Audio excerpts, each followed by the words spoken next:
안녕하십니까 여러분, 제간둥이 사이다 박준입니다. 사전투표 어제 실시가 됐습니다.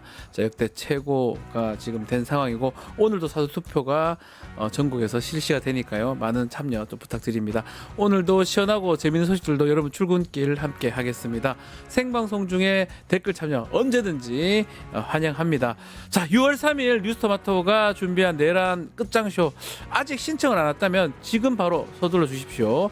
클래식부터 대중가요까지 다양한 공연 저희가 준비를 했습니다. 저 또한 지금 무대에 나가니까요, 지금 나오죠. 많은 분들 여러분 기다리고 있습니다. 많은 신청 부탁드리겠습니다. 자, 그럼 뉴스 인사이다 지금 바로 시작하겠습니다.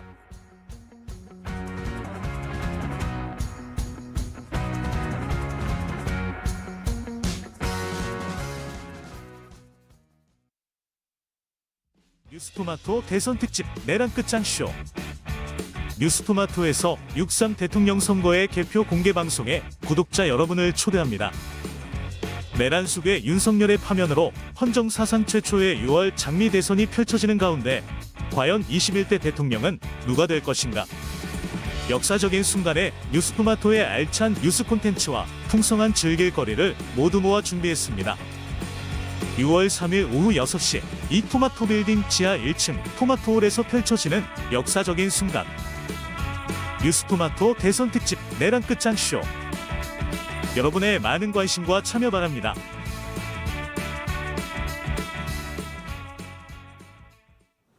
바쁜 아침 오늘 꼭 알 뉴스들 엄선해서 정리해 드리겠습니다. 득금에 이어가 속 뉴스픽, 오늘도 뉴스토마토의 사랑 전윤주 기자 함께 하겠습니다. 안녕하십니까? 네, 안녕하세요. 네, 왜 사랑, 자랑, 노란색 옷을 또 입고 나오셨습니다. 자, 사전투표 얘기부터 해보겠습니다. 오늘도 오후 6시까지 사전투표가 실시가 됩니다. 어제 정말 사전투표 혹시 하셨나요? 저는 오늘 하실 예정이고, 저는 어제 했는데 한 3, 40분 기다리면서 정말 길었다고 즐겁게 하더라고요. 기다리고 투표를 마무리했었는데 어제 많은 사람들이 투표에 참여를 했습니다. 역대 최고를 기록했다고요? 네, 맞습니다. 앞서 재외국민 투표율도 79.5%로 역대 최고치를 네. 찍었는데요. 사전투표 첫날이었던 어제 전국 투표소마다 종일 유권자들의 발길이 이어졌고, 또 사전투표 첫날 투표율도 사상 최고를 기록했습니다. 어제 오후 6시까지 전국 투표율은 19.58%로 유권자 869만여 명의 투표를 마친 것으로 확인이 됐는데요. 또 오늘 아침 7시 기준으로도 20.41%로 20%를 넘은 상황으로 집계되고 있습니다. 투표율이 가장 높았던 지난 20대 대선 때의 17.57%보다 2.01%포인트 높았고, 21대 총선 투표율은 이미 어제 오후 4시에 넘어선 상황입니다. 네. 지역별로는 전남이 34.96%로 가장 높았고, 또 대구가 13.42%로 가장 낮은 투표율을 보이고 있었고요. 사전투표는 전국 어느 투표소에서나 가능하고 가실 때 꼭 신분증 챙겨가시기 바라고요. 본투표 일정이 어려우신 분들은 오늘 오후 6시까지 진행되니까 사전투표장에서 소중한 한 표 행사하시면 좋을 것 같습니다. 자, 대선 주자들 사전투표 첫날 모두 투표를 완료를 했습니다. 누구와 어디서 어떻게 투표했느냐 의미를 좀 부여해도 될 것 같아요. 네. 어떻습니까? 사전투표 첫날 주요 대선 후보들도 일제히 네. 유세 일정 도중 가까운 사전투표를 찾아서 한 표를 행사를 했는데요. 이재명 후보는 신촌의 대학가를 선택했습니다. 대학생들과 함께 투표하면서 적극적으로 사전투표에 나서달라 이렇게 말하기도 했는데요. 네. 김문수 후보는 이재명 후보의 지역구인 인천 계양구에서 또 딸과 사전투표를 했습니다. 일각에서는 일부러 이재명 후보의 지역구에서 또 그러니까요. 딸을 동행해서 이 후보의 그 가족 리스크를 좀 부각시키려고 했던 것 아니냐, 이런 분석을 내놓고 있고요.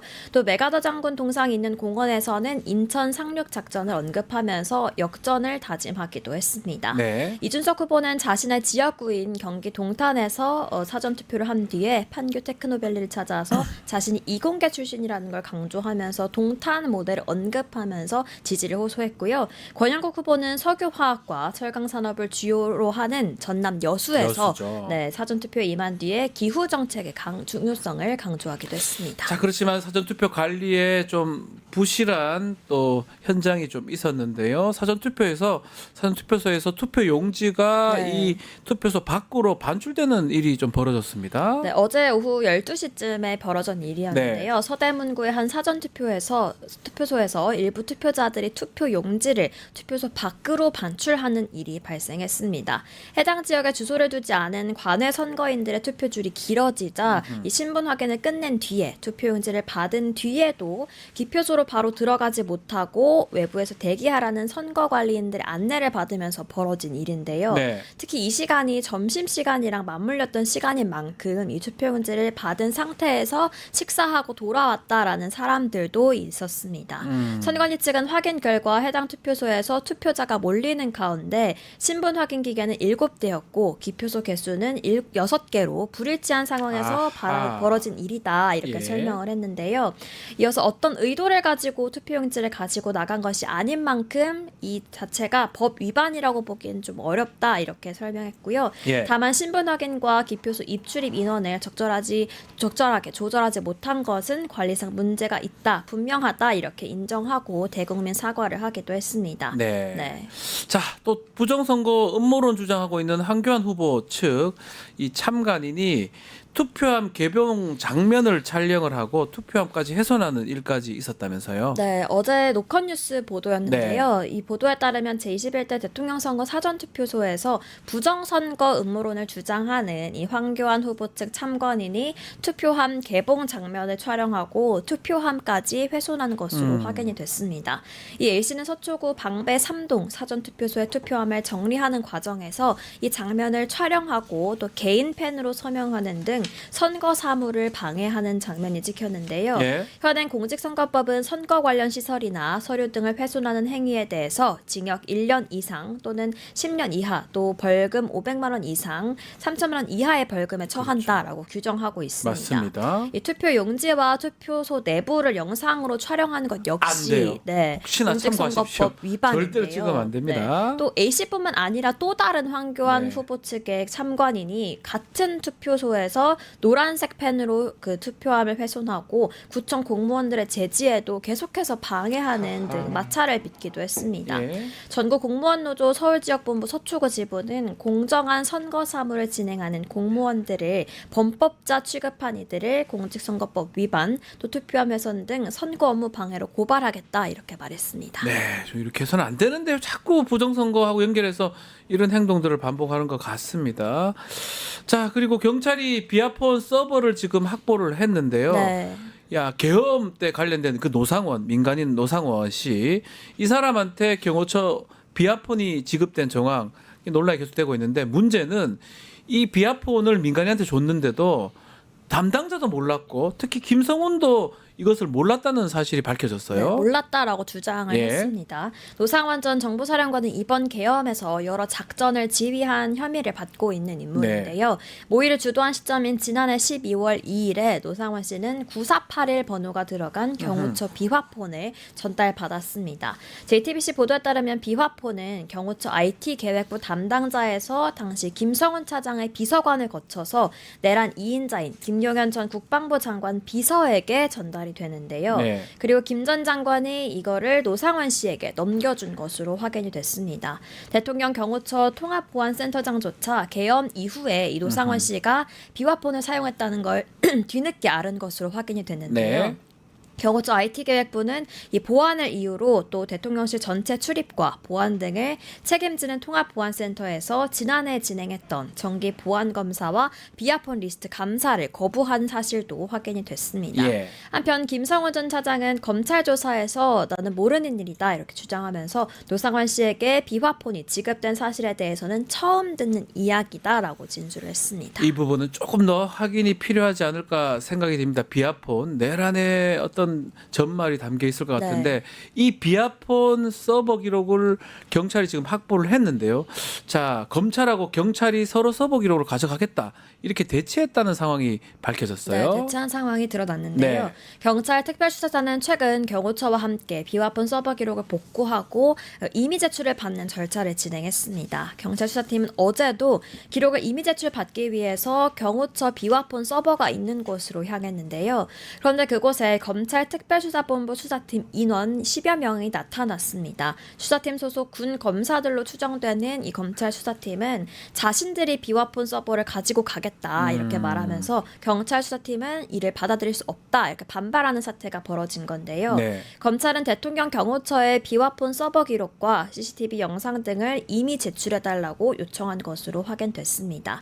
검찰은 내부 법률 검토를 거쳐서 경호처로부터 자료를 이미 제출받고 내란 재판에 활용할 수 있다라고 보고 있는 상황인데요. 검찰이 경호처 협조를 얻어서 이 윤석열 씨가 계엄을 모의하기 시작한 시기로 보고 있는 작년 3월부터의 이 비화폰 자료를 모두 확보하게 되면 네. 또 계엄 모의부터 실행까지 좀 전말을 확인할 수 있을 것으로 기대되고 있습니다. 매우 중요한 증거인데요. 내란이 일어난 지 지금 6개월이 다 돼가고 있는데 이제서야 하나하나씩 밝혀지고 있습니다. 그렇지만 지금이라도 빨리 밝혀서 그 모든 것을 좀 처벌하고 수사를 해야 될 것 같습니다. 자, 이준석 후보 얘기 좀 해보겠습니다. 자, 발언 논란이 참 상당히 문제가 됐는데 네. 이번에는 성접대 의혹 관련된 논란이 또 불거지고 있는 상황입니다.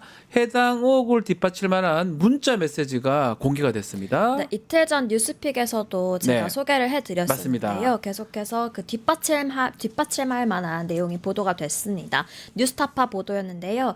뉴스타파가 확보한 핸드폰 주인은 김성진 아이카이스트 대표의 핸드폰이었습니다. 김 대표는 2016년 경찰 압수수색 직전에 자신의 휴대전화를 숨겼다가 이후 다른 사람이 해당 핸드폰을 포렌식했는데요. 그 결과를 뉴스타파가 확보를 한 겁니다. 네. 이준석 후보의 성접대 날짜는 2013년 7월 11일과 8월 15일로 확인되고 있는데 지금까지는 계속해서 진술만 있었고 이에 대한 물증은 없는 상태였습니다.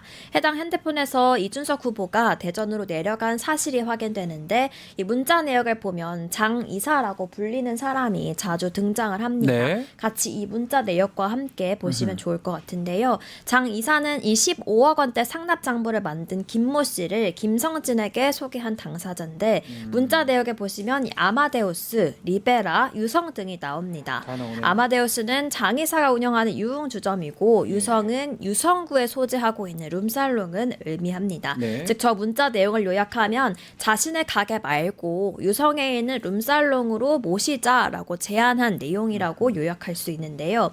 또 이후 내역을 보면 이준석 후보의 동선은 대전역에서 김성진 자택, 유성 룸살롱을 거쳐 리베라 호텔이었던 것으로 파악이 됩니다. 또 주목되는 건 해당 문자에 저번에 이준석 의원님 모셨던 곳이라는 표현이 나오는 만큼 한 네. 번이 아니었다라는 게 확인이 되는데요. 그래요? 즉 8월 15일 이전인 7월 11일에도 있었다라는 것을 의미합니다.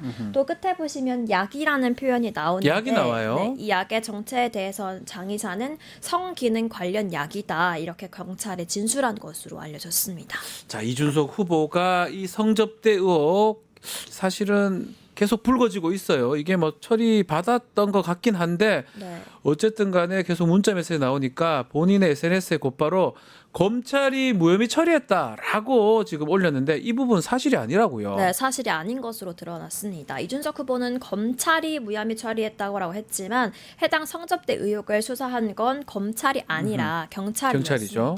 당시 경찰은 구체적 진술을 확보했지만 2022년 9월 기준으로 이 성매매 공소시효 5년이 이미 만료돼서 사건을 검찰로 보내지 않고 끝냈었는데요.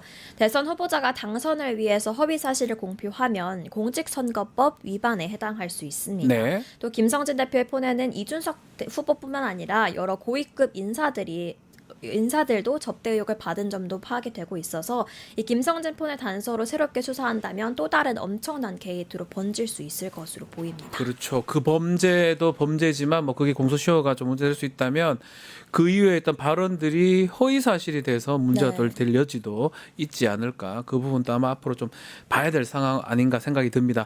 자, 대선 주자들의 발언 중에 짚어볼 만한 발언 장면들을 소개해주는 말말말 코너. 오늘 어떤 장면 준비하셨습니까? 네, 오늘 대선 주자는 대선 후보는 아니고요. 네. 막판 유세가 한창인 가운데 안철수 국민의힘 의원이 아하, 예. 대선 유세를 하면서 제발 이재명 후보를 왜 찍어주셔야 저런 말 한다. 하는지 깜짝 놀랐습니다. 예. 말실수를 한 장면을 준비를 했습니다. 네. 해당 유세 장면 먼저 영상으로 만나보시죠. 저는 결론만 말씀드리겠습니다.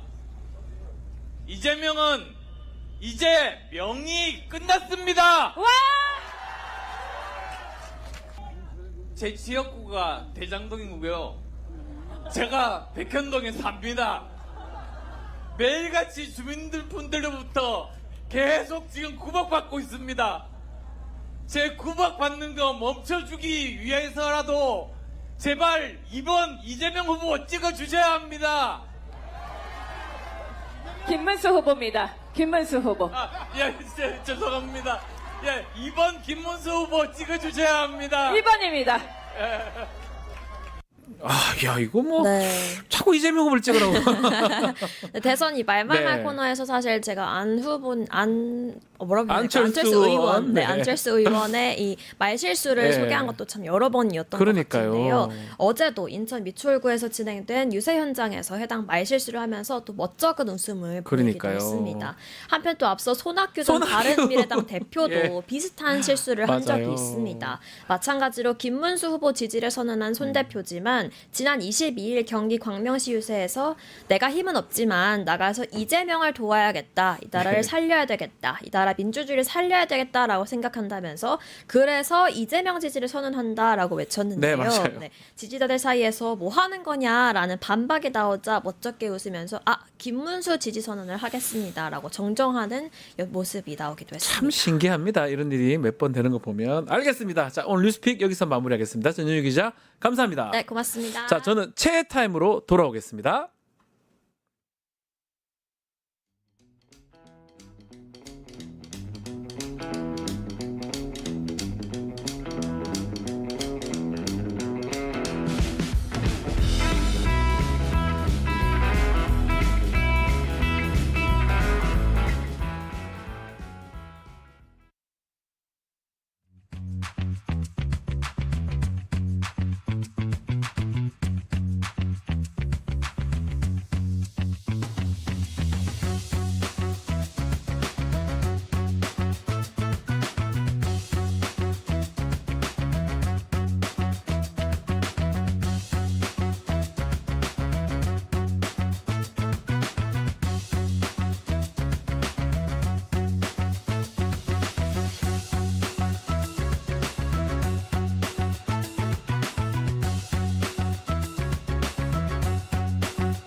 자, 금요일 최애타임 시간입니다. 자, 오늘도 최인호 전 의원, 임미애 의원 전화로 만나보겠습니다. 먼저 최인호 전 의원 만나보겠습니다.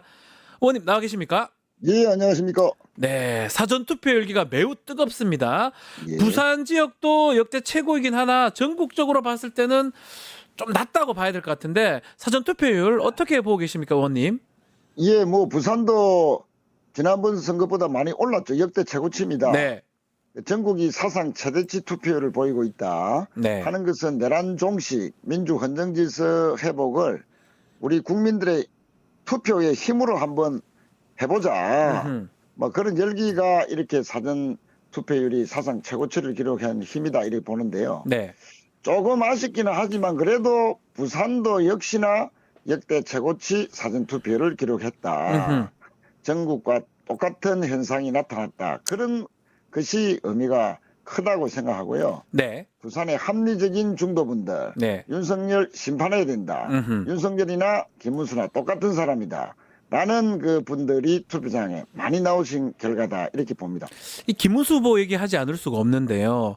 사전투표를 독려하면서 사전투표 부정선거 의혹을 언급했습니다. 이게 조금 논리적으로 안 맞는 거 아닙니까?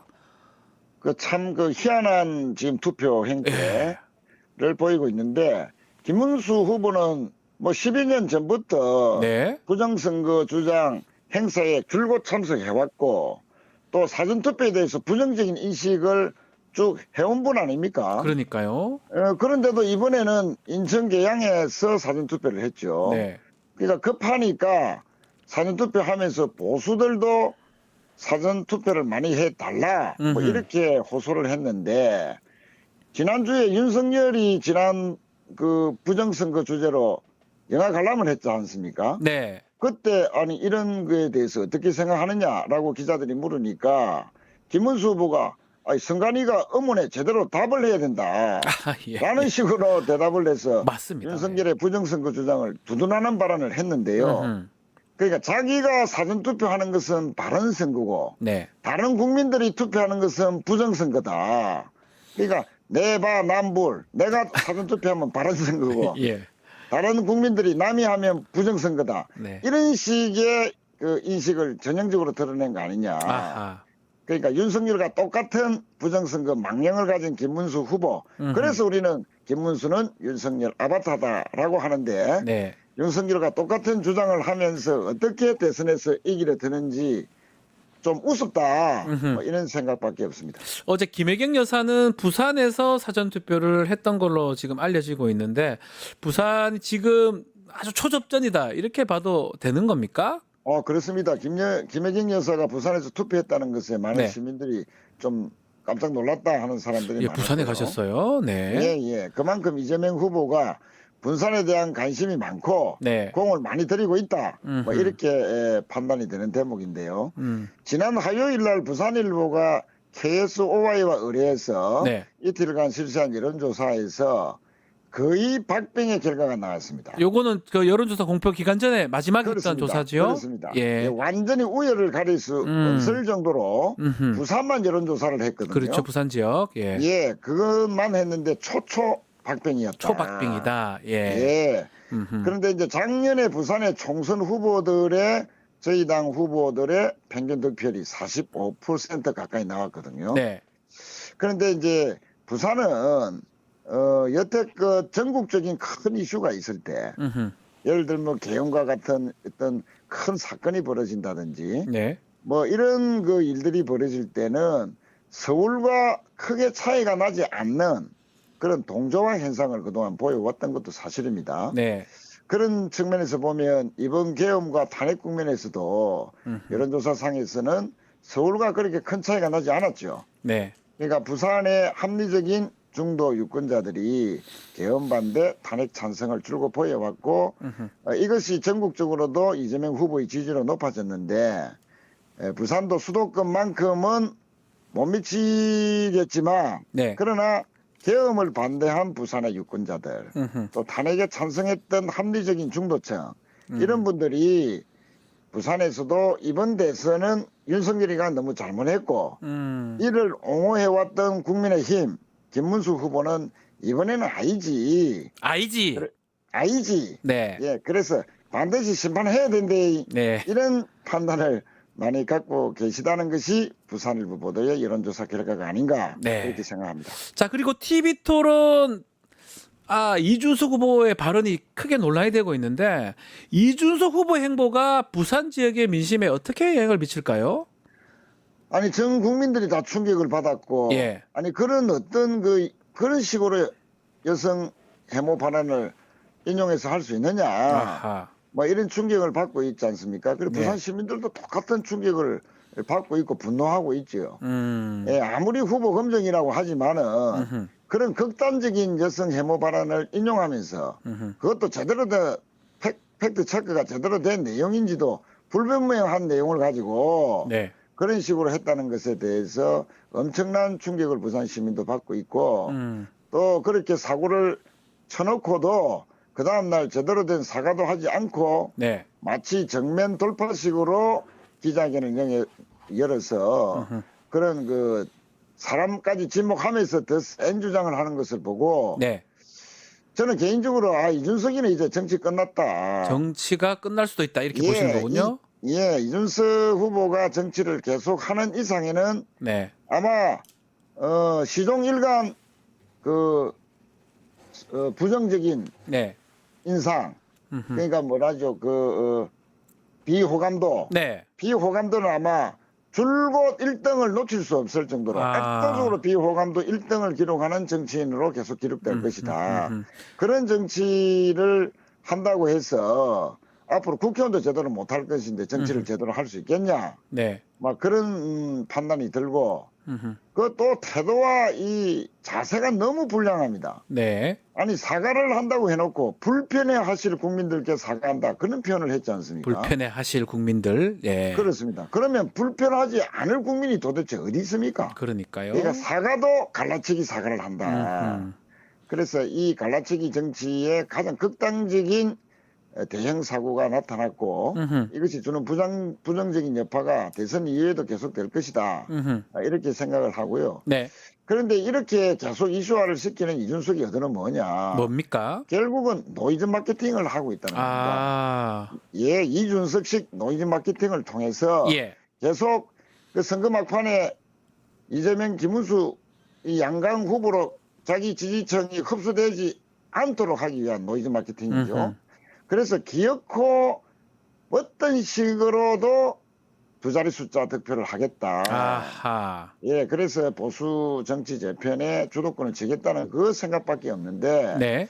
그러나 이것은 완전히 오판이다. 음흠. 이준석 지지하는 그 유권자 중에서는 이 실망해서 결국은 실망한 보수층들이 일부는 김문수로 돌아가고, 그러니까요. 또 이준석 지지층 중에서 윤석열 계엄에는 비판하는 네. 그런 유권자들도 상당히 있다고 보거든요. 네. 이런 분들은 결국 이재명 후보나 기권으로 기결될 것이 아니냐. 아하.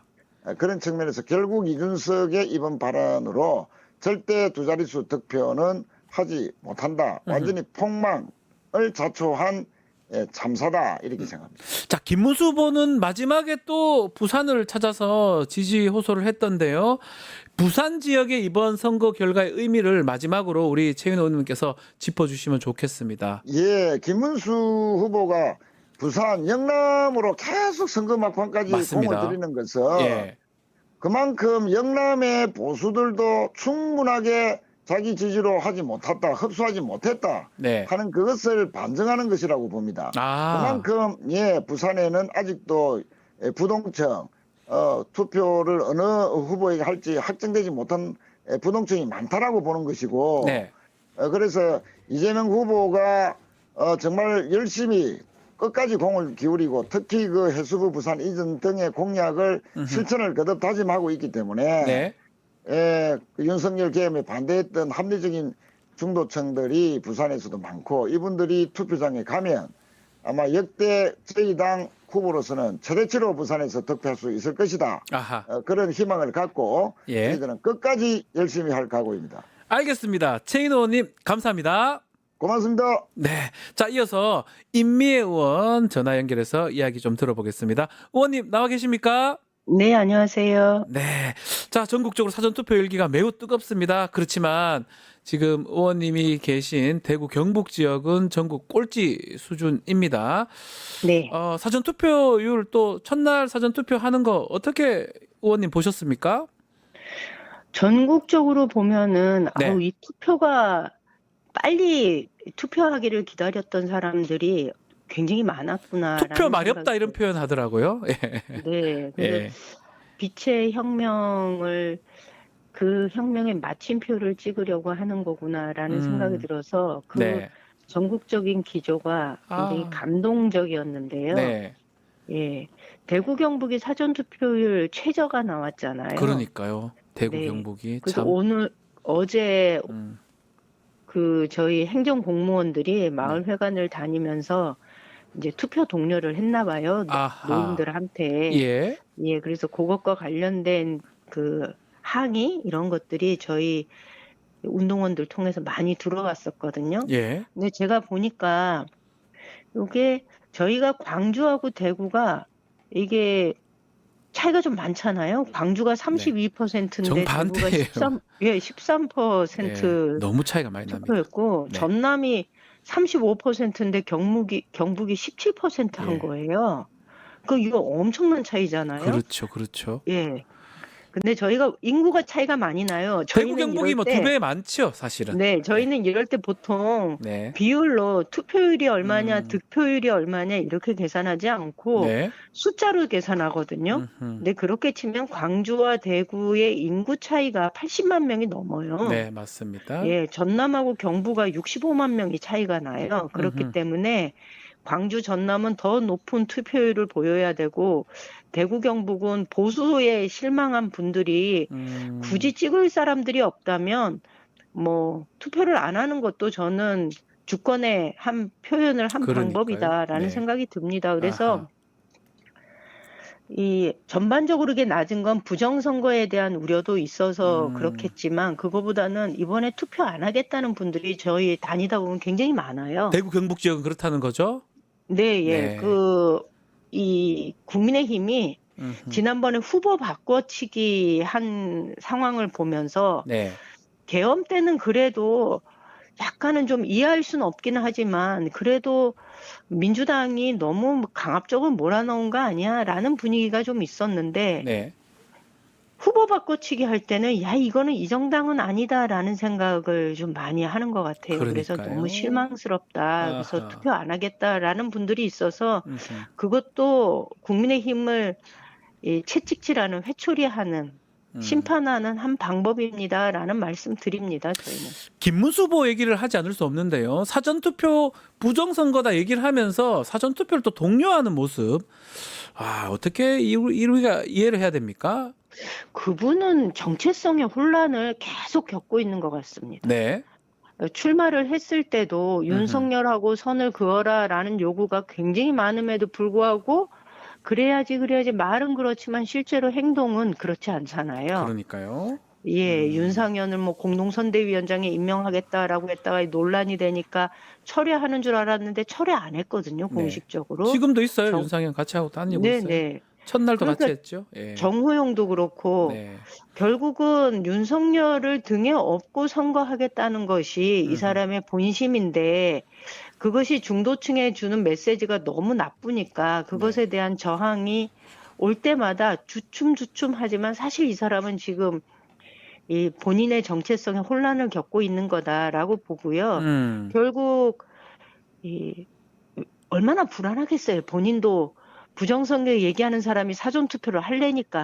그러니까 논리적 안 맞다 이 말씀이시네요. 네, 그러니까는 강명구 그 뭐 대변인인가요? 네. 뭐 맡은 사람이 하는 말은 그냥 부실 투표에 대한 우려다. 그거 투표 관리 감시 철저히 해달라는 말이 안 거다. 되죠. 뭐 네. 이렇게 얘기를 하잖아요. 네. 그래서 저는 참 힘들게 산다. 음흠. 그냥 하던 대로 하지. 예. 뭘 저렇게 눈치 봐가면서 예. 이러지도 못하고 저러지도 못하면서 결국은 윤석열 등에 업고 하는 선거를. 음흠. 그래서 분명한 거는 네. 김문수를 찍는 건 윤석열을 찍는 것이고 김건희를 찍는 거라는 것을 국민들이 모두 알아야 된다라는 말씀 드리고 싶습니다. 그렇습니다. 자, 대구 경북 얘기 다시 좀 해보면 선거 시작했을 때 선거운동 시작했을 때 분위기 좋다고 이제 의원님 말씀하셨는데 또 이재명 네. 후보가 경북 출신이기도 합니다. 이번에 지금 TK 상황 여론조사 지금 공표 금지 기간인데 어떻습니까? 괜찮습니까? 이게 보수가 결집한다는 거를 저희가 선거 막판에 가면 늘 그럴 것이다라고 예측은 했는데 네. 어젠가요? 그저껜가 저희 그 안동 MBC에서 여론조사 한 거를 발표한 게 있어요. 아. 그동안 이제 추이를 쭉 분석해서 발표를 했는데 예. 보수가 결집하는 건 맞고요. 맞고 예. 예. 음흠. 그런데 지난 대통령 선거에서는 윤석열이 72%를 얻었고 경북이 23%의 이재명 후보 지지율을 보여서 예. 약 50% 정도의 차이가 났거든요. 맞습니다. 예, 그런데 이번에는 그 차이가 좀 많이 줄긴 했습니다. 한 30% 정도의 차이? 그런데 그 꼬체의 경우, 여론조사 꼬체에서 발표한 거에 보면은, 대구 경북이 27.8%, 네. 그 다음에 김문수가 56.8%, 그리고 이준석이 8.3%. 네. 그래서 두 민주당과 국민의힘의 차이를 보면은 약 30%, 그러니까 29% 정도 되거든요. 그러네요. 그러니까 우리가 30%를 넘는 목표를 가지고 지금 선거운동을 하고 있긴 하는데 아직 그것에는 못 미치겠구나라는 생각이 좀 들기는 합니다만 그렇다고 해서 김문수로 많은 표심이 달려가고 있지는 않다. 아직은 30% 정도의 격차를 보이고 있다라는 말씀을 드릴 수 있겠습니다. 그렇군요. 어저께 한참 문제가 됐던 김정재 예. 유세 있잖아요. 예, 예, 이거 예. 영천시장에 가서 한 거거든요. 아하, 김정재 영천은 의원. 김문수 후보 네. 고향이에요. 음흠. 영천 예, 출신이시죠? 김문수 후보가. 네, 그렇죠. 예. 그때 한 발언이 뭐 정말 이렇게 말도 안 되는 너무 음흠. 저급한 발언이었고 자극적인 발언이었는데 네. 이런 식의 저급하고 자극적인 발언이 아마 음흠.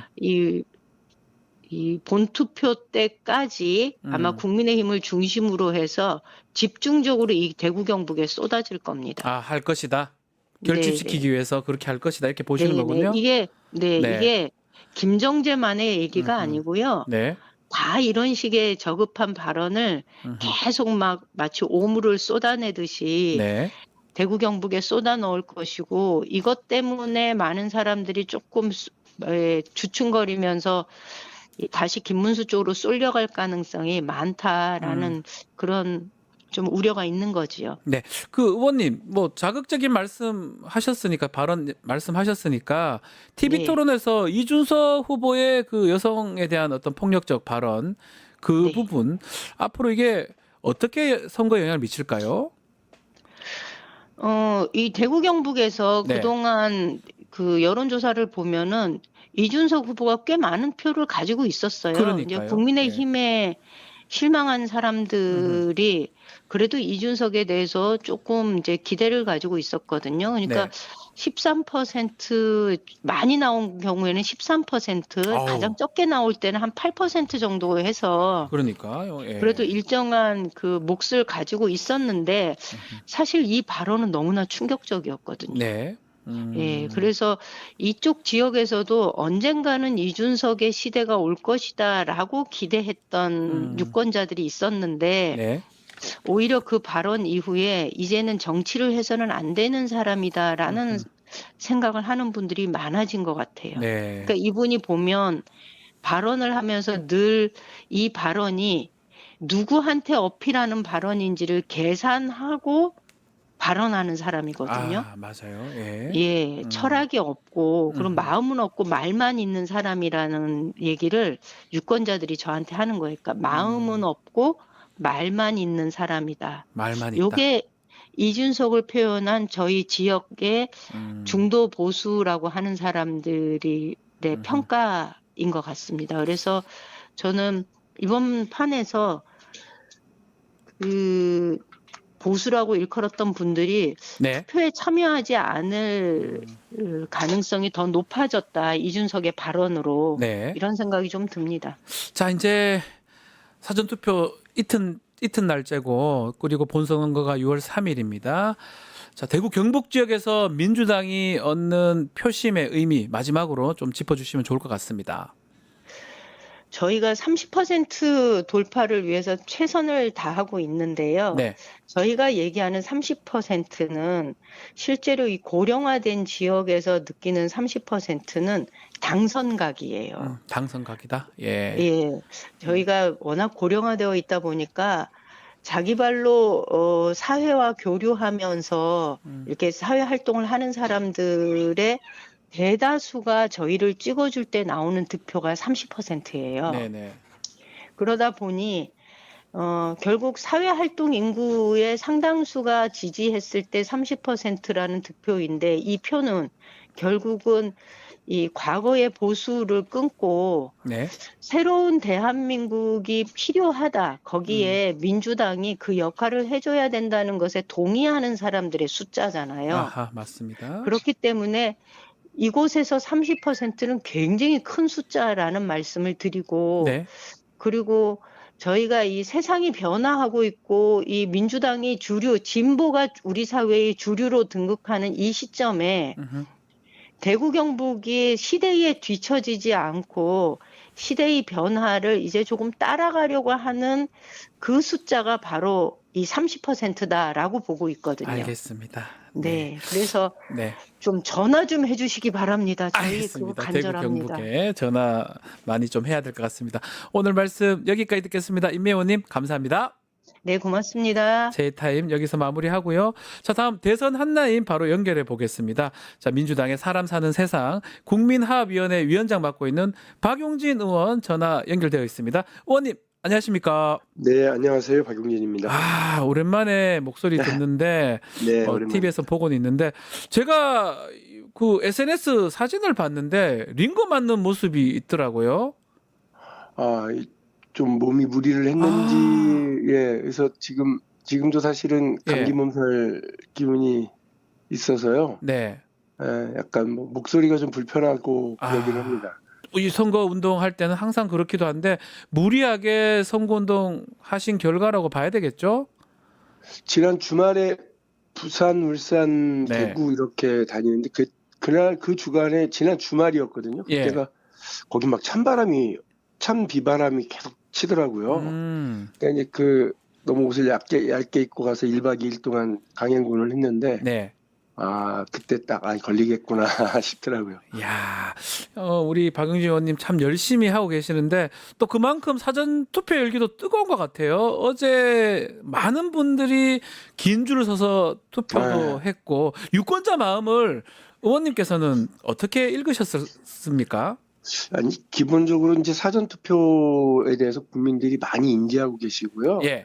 그래서 이제 투표의 편리성과 접근성을 더 높인 거니까 국민들로서는 잘 활용을 하고 계시는 거죠. 근데 이제 이거를 문제는 정치 세력이 사전 투표를 부정선거다 네. 이렇게 이제 선전을 하고 이러면서 일정한 현상들이 좀 드러나고 있는 건 사전 투표는 편리하고 좋은 거다. 그리고 미리 하겠다. 그리고 본인의 어떤 투표 의지를 높은 분들이 이제 참여를 하시는 건데 네.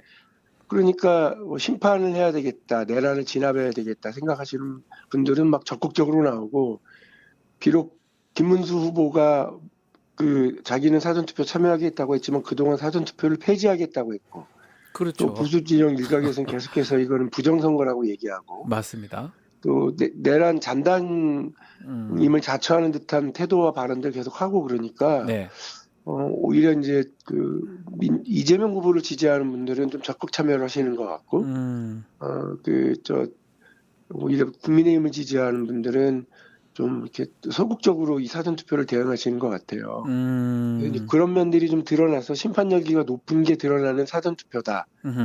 역대급 투표율도 역시 그걸 보여주고 있다 이렇게 생각을 합니다. 그렇다면 호남에는 지금 많이 투표에 참여를 하고 있는데 영남 특히 대구 경북 지역이 많이 저조하거든요. 네. 요것도 그거랑 연결이 돼 있다고 봐야 됩니까? 예, 그렇죠. 게다가 이제 엎친 데 겹친 격으로 국민의힘 지지층들이 많이 사시는 네. 이제 영남 지역 같은 예. 경우에는 일단 저 부정선거 아니냐고 하는 국민의힘의 그런 뉘앙스와 그동안의 주장 그러니까요. 이런 것들이 아직 좀 남아 있고 두 번째로는 국민의힘 하는 꼴을 보니까 투표장 가고 싶은 생각도 별로 없고 예. 국민을 향한 내란뿐만 아니라 자기 당 내부에서의 쿠데타까지 그러니까요. 이게 지금 역사상 동서고금에 이런 식의 정치 행태를 보이고 있는 정치 세력이 없으니까 그에 대한 환멸 이런 것들 때문에 투표장으로 적극 가시진 않는데요. 네.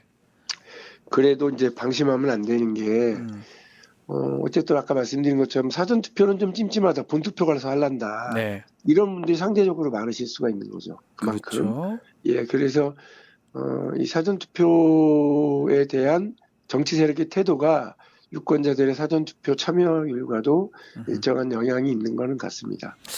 TV 토론 좀 부적절한 발언을 했던 이준석 후보 그 후에 대응들도 지금 계속 논란이 되고 있는데 의원님께서는 이준석 후보의 어떤 반응이나 이런 발언 어떻게 보고 계시는지요?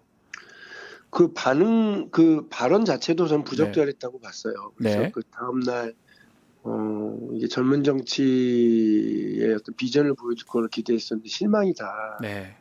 그렇게 제가 표현을 했죠. 그랬더니 어제는 그 당 대변인으로 공식 성명이 나왔더라고요. 네. 민주당이 오히려 자기들을 사과는 하지 않고 자기들 비판한다 이러면서 제 이름을 콕 찍어서 네. 박용진 전 의원 맞아요. 를 비롯한 네. 다른 사람들 네. 오늘 그러니까 어제죠. 어제 오후 2시까지 사과하지 않으면 가장 강력한 민형사상 고발을 몰아치겠다 뭐 이런 거던데. 사과하실 겁니까, 의원님? 정신 나간 소리를 저한테 하는 거죠. 예. 그 정치인이 말을 신중하게 다들 해야 된다고 저는 봐요. 맞습니다. 공식적인 자리에서는. 네. 근데 만일에 그 말에 대해서 그 잘못된 게 드러나면 네. 곧바로 사과하고 해야 되는 거죠. 근데 제가 잘못한 게 없는데 뭘 하겠습니까? 근데 이준석 후보 네. 저는 분명히 계산한 발언이었다고 생각합니다. 계산된 발언이다. 본인이 미처 짚지 못했던 지점들이 있어서 헤아리지 못했다. 이거 되게 죄송하다 이러고 끝냈어야 되는데 그러니까요. 오히려 비판하는 사람들의 입에 재갈을 물리려고 하는 방식. 윤석열이 검찰 시절에 보였고 대통령 시절에 보였던 상대 입을 막아버리려고 하는 태도들 아닙니까? 그러니까요. 이틀막 정치의 어떤 모습인데 저는 그야말로 이준석식 적반하장의 개혁신당식의 협박 정치 고스란히 윤석열을 닮아서 저러나 보다 하는 생각이 알겠습니다. 자, 우리 의원님이 사람 사는 세상 국민화합위원회 위원장을 지금 맡고 계시는데 사실 어떤 일을 하는지 정확하게 모르는 분도 있으니까요. 네. 또 이재명 후보의 직속 기관이다, 직속 위원회다, 이 정도만 알고 있거든요. 어떤 일을 하는지 좀 알려주시면 좋을 것 같습니다. 시간이 많지 않으니까 네. 간단하게 말씀을 드리면 우리 주변에 흔히 말하는 프리랜서라고 얘기되는 분들, 그러니까 분명히 근로를 제공하는데 근로계약서가 아니라 용역계약서로 하시는 분들, 네. 유튜버 제작 관련해서도 많은 참여하시는 작가분들이 그런 다 분들이 프리랜서 있고요. 분들이죠? 예, 그분들? 맞습니다. 예. 예, 이런 분들 그리고 뭐 이른바 배달 라이더를 비롯한 플랫폼 노동자분들 맞습니다. 예. 이런 분들 수가 국세청에서 분류하는 것만으로도 860만이 넘습니다. 어마어마하게 많습니다. 예, 예. 이분들의 일자리를 흔히들 불안정 일자리, 안 좋은 일자리 이렇게들 얘기하는데 틀렸어요. 네. 정치하는 사람들이 좋은 일자리 100만 개 만들겠다 그런 게 거짓말이고요. 예. 사회가 변화하면 농민 숫자가 줄어들고 노동자 숫자가 늘어나듯이 네. 또 노동자들 중에서도 이렇게 어떻게 보면 비정형 그리고 새로운 형태의 일자리들이 많이 나타나거든요. 네. 근데 중요한 건 이분들도 우리 사회가 보장하는 복지 시스템, 4대 보험이라든지 이런 것들로부터 다 어디서 일을 하든 간에 그걸 우리 사회 구성원으로서 당당한 권리와 이런 것 권리를 보장받고 의무는 시행하도록 하는 그런 조치가 필요하죠. 대기업에 다니든 아니면 프리랜서 일을 하시든 간에. 네. 그러려면 엄청난 사회적 합의와 토론이 필요하거든요. 네. 그런 면에서 사람이 사람답게 살아나갈 수 있는 세상, 사람 사는 세상을 위한 국민의 화합, 그리고 그걸 위한 대타협, 그것을 위한 정치적인 토론과 합의, 이 부분을 지금 하고 있고요. 그래서 제가 그동안 막 지원 유세도 나가고 여러 가지 바빴지만 네. 저희가 정책 협약식이라고 한 1,500명 정도가 모여서 출범식도 했고 네. 그 뒤에 이런 당사자분들과의 간담회, 토론회, 혹은 기자회견 이런 걸 다 했었거든요. 네. 그분들의 요구사항 또 저희들이 정리한 정책적 제안사항을 오늘 오후 3시에 아하. 예, 이제 정책본부에 전달을 합니다. 아하. 물론 민주당에는 을지로위원회도 있고요. 노동위원회도 그렇죠. 있으니까 예. 이분들을 포괄하려고 할 텐데 노동위원회는 뭐 아무래도 기본 민주노총, 한국노총을 기반으로 하는 정규직 노동자들 중심의 이해와 요구를 많이 반영하고 있고 예. 을지로위원회는 꼭 이분들만이 아니라 다양한 우리 사회의 이른바 신문고위원회 역할을 하니까 네. 약자들의 목소리를 다 담아내려고 하니까 제가 이제 이 부분을 좀 특화해서 전달하려고 하고요. 네. 그런 면에서 제가 이재명 후보의 레프트 윙 역할을 하겠다. 이 왼쪽이라고 말씀하셨어요. 레프트 윙. 그러면 이게 차기 정부에서도 요 위원회가 계속 당선이 된다면 이제 존재를 하고 또 역할을 하는 겁니까? 그렇지는 않겠죠. 이번 선거와 관련된 선대위 내에 있는 조직이기 때문에요. 네. 선거를 마치면서 동시에 해산을 할 텐데 다만 이제 저희가 정책 전단식을 제안식을 하는 것은 네. 그런 내용들이 유실되지 않아야 된다. 그렇죠, 선거 때 그렇죠. 국민들의 목소리를 담았는데 예. 그 내용들을 만일에 우리가 인수위원회가 있으면 거기에서 네. 자 이제 소화하고 정책 전결을 할 텐데 그게 없어요. 그러기가 어려우니까 바로 곧바로 취임하고 출범- 해야 됩니다. 국정을. 예. 네, 곧바로 국정에 이제 시작을 해야 되니까 아, 거기에 미리 전달을 하고 그렇군요. 이제 일단 용산으로 가신다고 했으니까 네. 대통령실로 음. 가는 많은 그 지원 세력, 지원자들, 이제 비서실의 인력들이 그런 것들을 다 담아낼 수 있도록 네. 또 당이 그걸 보조할 수 있도록 예. 하겠습니다. 알겠습니다. 의원님 몸 관리 좀 잘해 주시고요. 네, 끝까지 또 최선을 다해 주시기를 바라겠습니다. 고맙습니다. 선거 마치고 뵙겠습니다. 예. 다음에 꼭 스튜디오에서 뵙도록 하겠습니다. 예, 고맙습니다. 박용진 의원과 함께했습니다. 감사합니다.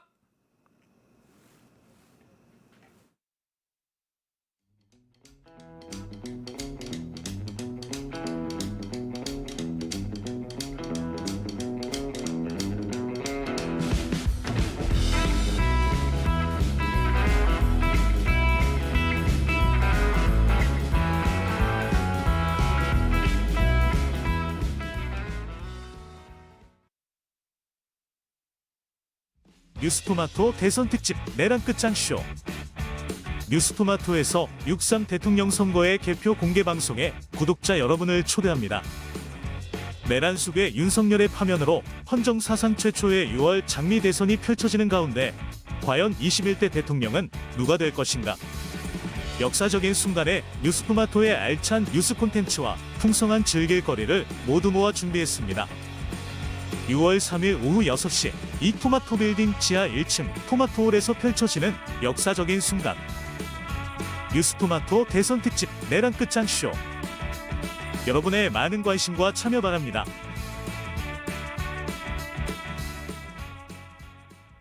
자, 지금도 광고를 좀 했는데요. 6월 3일 저희 뉴스토마토가 준비한 내란 끝장쇼. 혹시나 자리가 조금 남아 있습니다. 자, 혹시 신청 안 하셨다면 서둘러 주시면 좋겠습니다.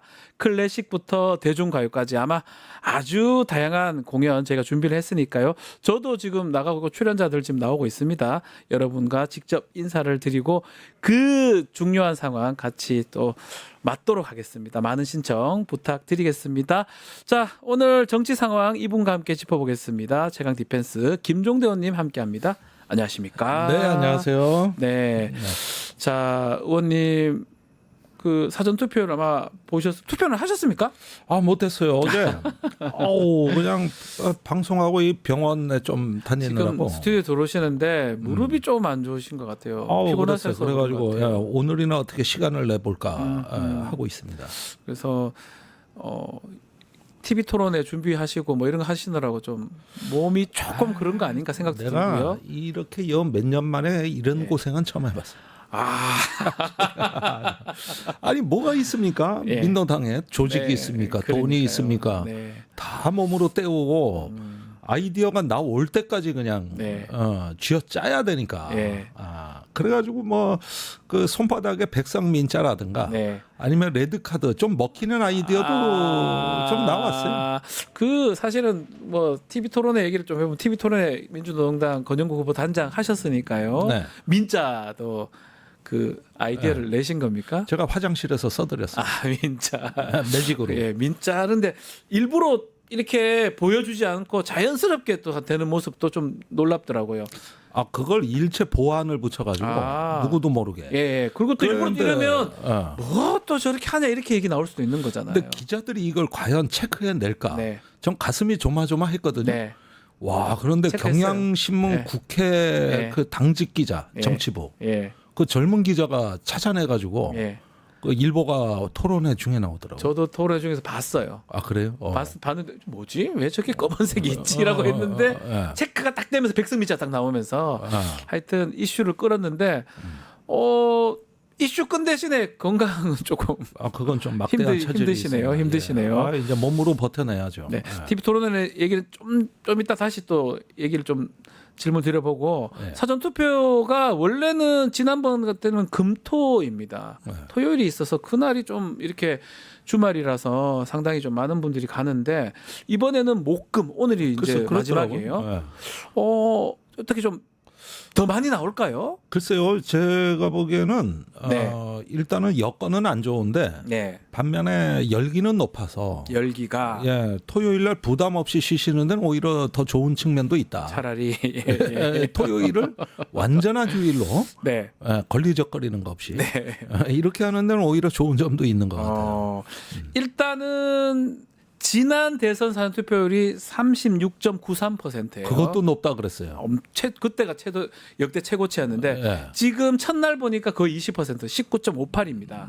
기록 넘어갈까요? 예, 거의 넘는 수준에 이른다. 이렇게 봐야 되겠고요. 그런데 이제 보수층에서는 사전투표에 대한 반감이 많기 때문에 이것이 아무래도 기존 야당 표일 가능성이 높고 결집도를 과시하는 이런 정치적 효과가 있습니다.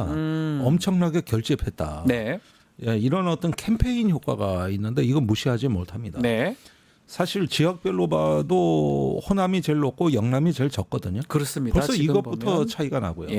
그다음에 사전투표에 대한 의향조사에서도 그 사전투표 들어가기 직전 조사에서 보수 쪽의 사전투표 의용이 10%대였어요. 맞아요. 거의 안 하겠다라는 뜻이었거든요.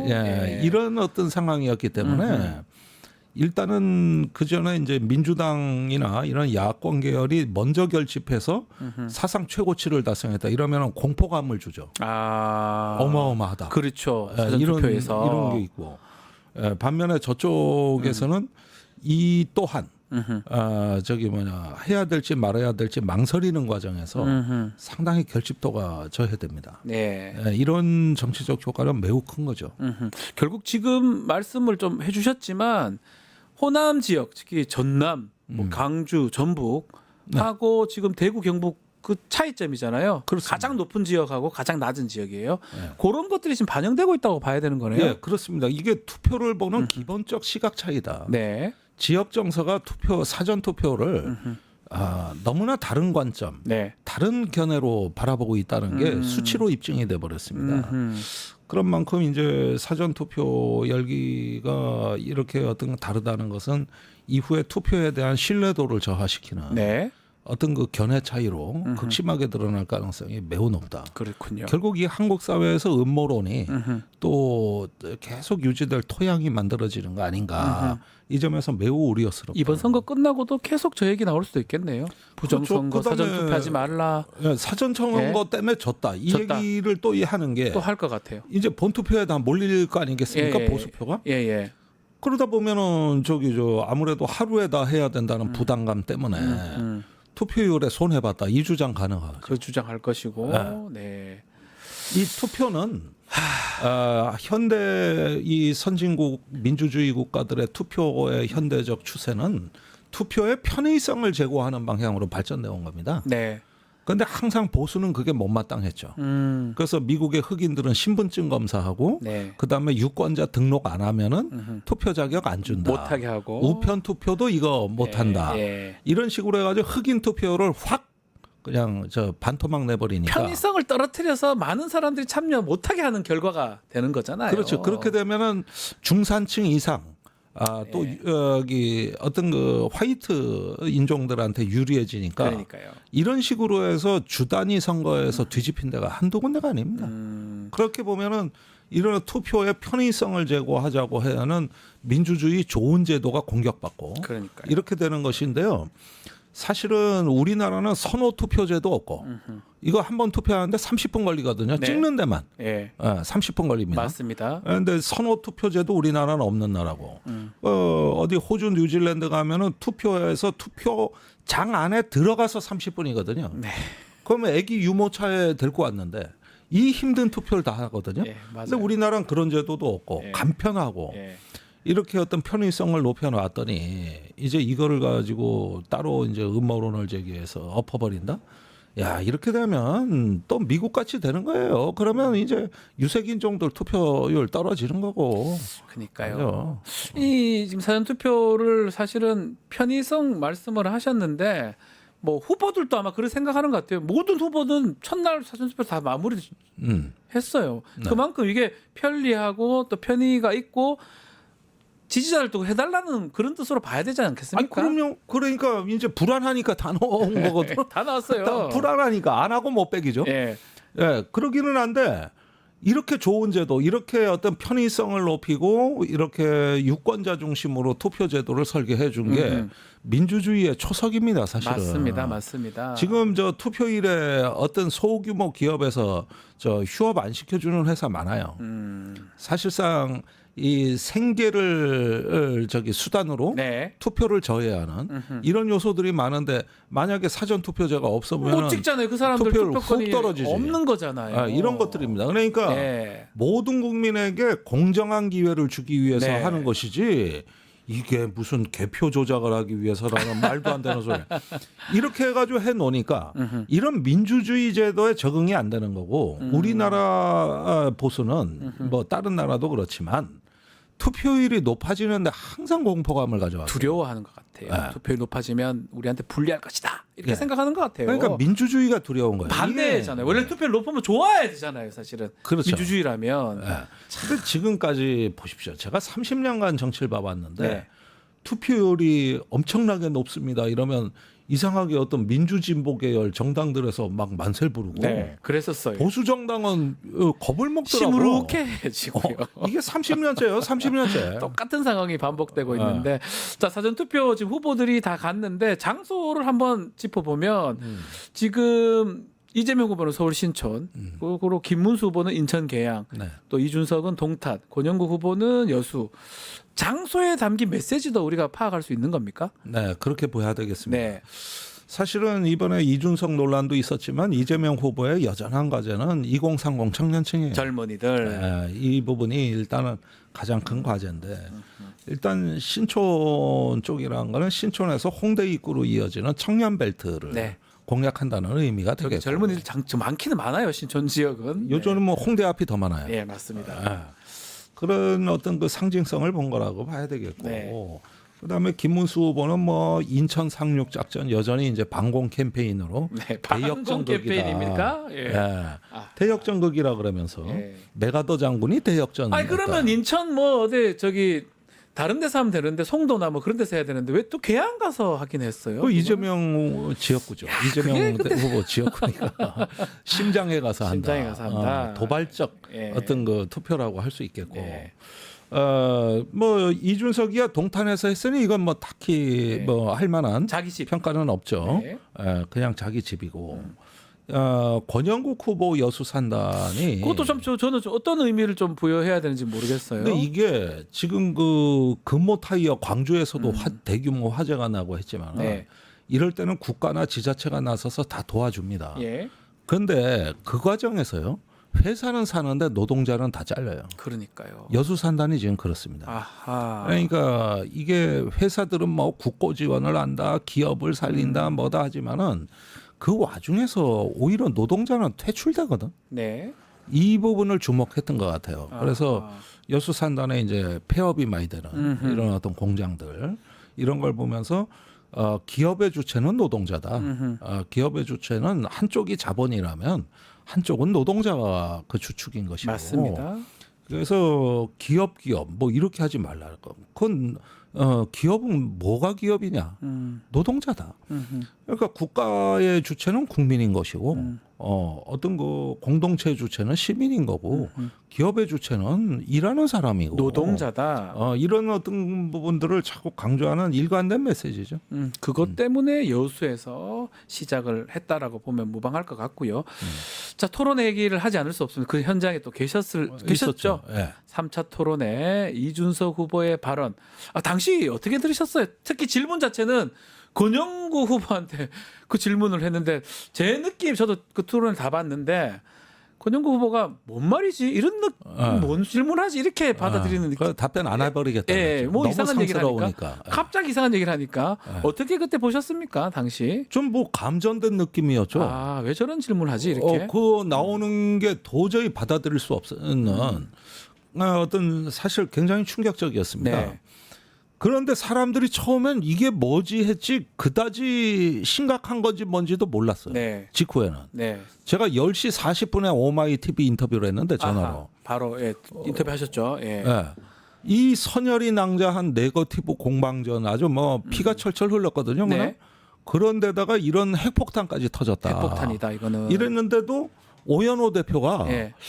스튜디오 안에서 중계 방송하다가 그래요? 스튜디오의 평가는 좀 다른데요. 그래서 오마이TV 오연호 대표님. 예, 그런데 그때까지만 해도 다들 어안이 벙벙해가지고 이걸 정확히 이거 문제가 심각해질 수 있다는 거를 실감을 못했습니다. 네. 그런데 제가 그때 이거는 이준석의 정치 생명에 관계된 얘기입니다. 아니 대선은 대선이고 저 한 명의 정치인이 지금 자폭을 한 겁니다. 이건 법적으로도 문제가 될 거예요. 네. 이렇게 얘기하니까 그때선 심각하게 됐더라고요. 그때는 감전된 느낌에서 이런 어떤 표현까지 나오는 거는 뭐 제가 특별히 뭐 성인지 감수성이 뭐 뛰어나서 드리는 말씀이 아니라 네. 우리가 하나의 상식의 눈으로 그렇죠. 보더라도 영화나 보면은 왜 담배 피는 장면, 칼 든 장면 이런 거 다 뿌옇게 그렇죠. 처리하지 않습니까? 예. 그다음에 상스러운 요건 삐소리를 욕설을 넣고. 여기서 안 하잖아요. 그 사람 욕설했다 우리가 그 욕설 하면 안 되잖아요. 예, 이렇게 다 해주는 그렇죠. 이유가 뭐냐? 그게 영화의 서사에 필요하고 그 눈에 거슬리더라도 이게 나가서 사회적 해악을 주는 것보다는 낫다. 그러니까요. 그래서 가려주는 거거든요. 가리는 건데. 야, 그런데 이런 어떤 그 가리는 부분에서도 가장 극단적인 표현을 예. 공중파 대선 토론에서 했다? 그러니까 대단합니다. 이건 예. 대참사입니다. 참사. 이건 엄청난 재앙이에요. 그런데 본인만 그 문제의 심각성을 모르고 있더라고요. 그 후에 해명하고 사과를 하는 거 과정도 좀 납득이 안 돼요. 사과가 아닌 것 같기도 하고요. 지금 제가 매일매일이 불안한 게 네. 어떻게든 저 입을 막아야 된다 지금. 아. 이 우리 공동체 존립 기반을 위해서는 이준석이라는 입을 어떻게든 막아야 된다. 저 지금 계속 확대시키고 있거든. 네. 그런데 보십시오. 이게 왜 심각하냐 하면은 옛날에 바이마르 공화국에서 그 극우 오늘날로 얘기하면 극우 커뮤니티 같은 데서 네. 유대인은 더럽다, 기생충이다 이런 얘기들은 많이 돌았죠. 네. 근데 이 이야기가 괴벨스의 입을 통해서 나가는 순간 역사는 바뀌었습니다. 네. 그 순간 나치가 되는 거잖아요. 나치 돌격대가 그 말을 근거로 해서 유대인 상점을 습격하기 시작했고 얼마 있다가 유대인 법이 발표되면서 그러니까요. 유대인 구역이 설정되고 그 안에 고립이 되고 그 다음에 재산이 몰수되고 그 다음에 추방이 되고 네. 그 다음에 최종 해결책 학살을 해버렸어요. 나중에는. 다 체계적으로 예. 문명화된 방식으로 한 겁니다. 다 법도 오늘날, 있었고요. 유대인 법이 다 법이 있었어요. 있었고, 유대인 위원회 만들었고 다 법이 있었어요. 이렇게 해가지고 5단계로 진행된 거예요. 제도로 그게. 가서 저렇게 나중에는 학살로 가버렸어요. 학살로 간 거예요. 그런데 그 시작점이 나는 괴벨스가 유대인에 대한 혐오 발언에서 시작됐다고 봐요. 그러니까요. 그 전까지는 유대인의 사회적 지위가 가장 높은 나라가 독일 바이마르 공화국이었거든요. 네. 전문직 유대인이 제일 많은 나라고 맞습니다. 가장 잘 살았습니다. 네, 바이마르 공화국. 한순간이야, 한순간. 그랬는데 그 괴벨스와 나치가 이걸 갖다가 이제 바꿔나가는 그 혐오의 발언 한마디였거든. 그러니까 그 혐오가 무서운 겁니다. 그러니까 이게 공론장으로 튀어나와서 참 책임 있는 정치인의 입을 통해 가지고 내뱉어졌다. 이건 역사가 바뀌는 거예요. 그러니까요. 그럼 엊그제 화요일 날 토론이 그게 왜 문제냐? 이 부분을 여과 없이 이렇게 하면서 자기는 기준을 검증하려고 그랬다 그러는데 네. 아니 이런 말이 검증이라는 말로 포장되는 일종의 혐오거든요. 네. 그걸 이걸 뭘 검증이 뭐가 필요합니까 사실은? 진짜 검증을 하려면 예. 이런 식의 성적 혐오 발언이 일상적으로 소비되는 네. 커뮤니티 거기가 이준석의 놀이터입니다. 네. 그걸 먼저 문제 삼았어야지.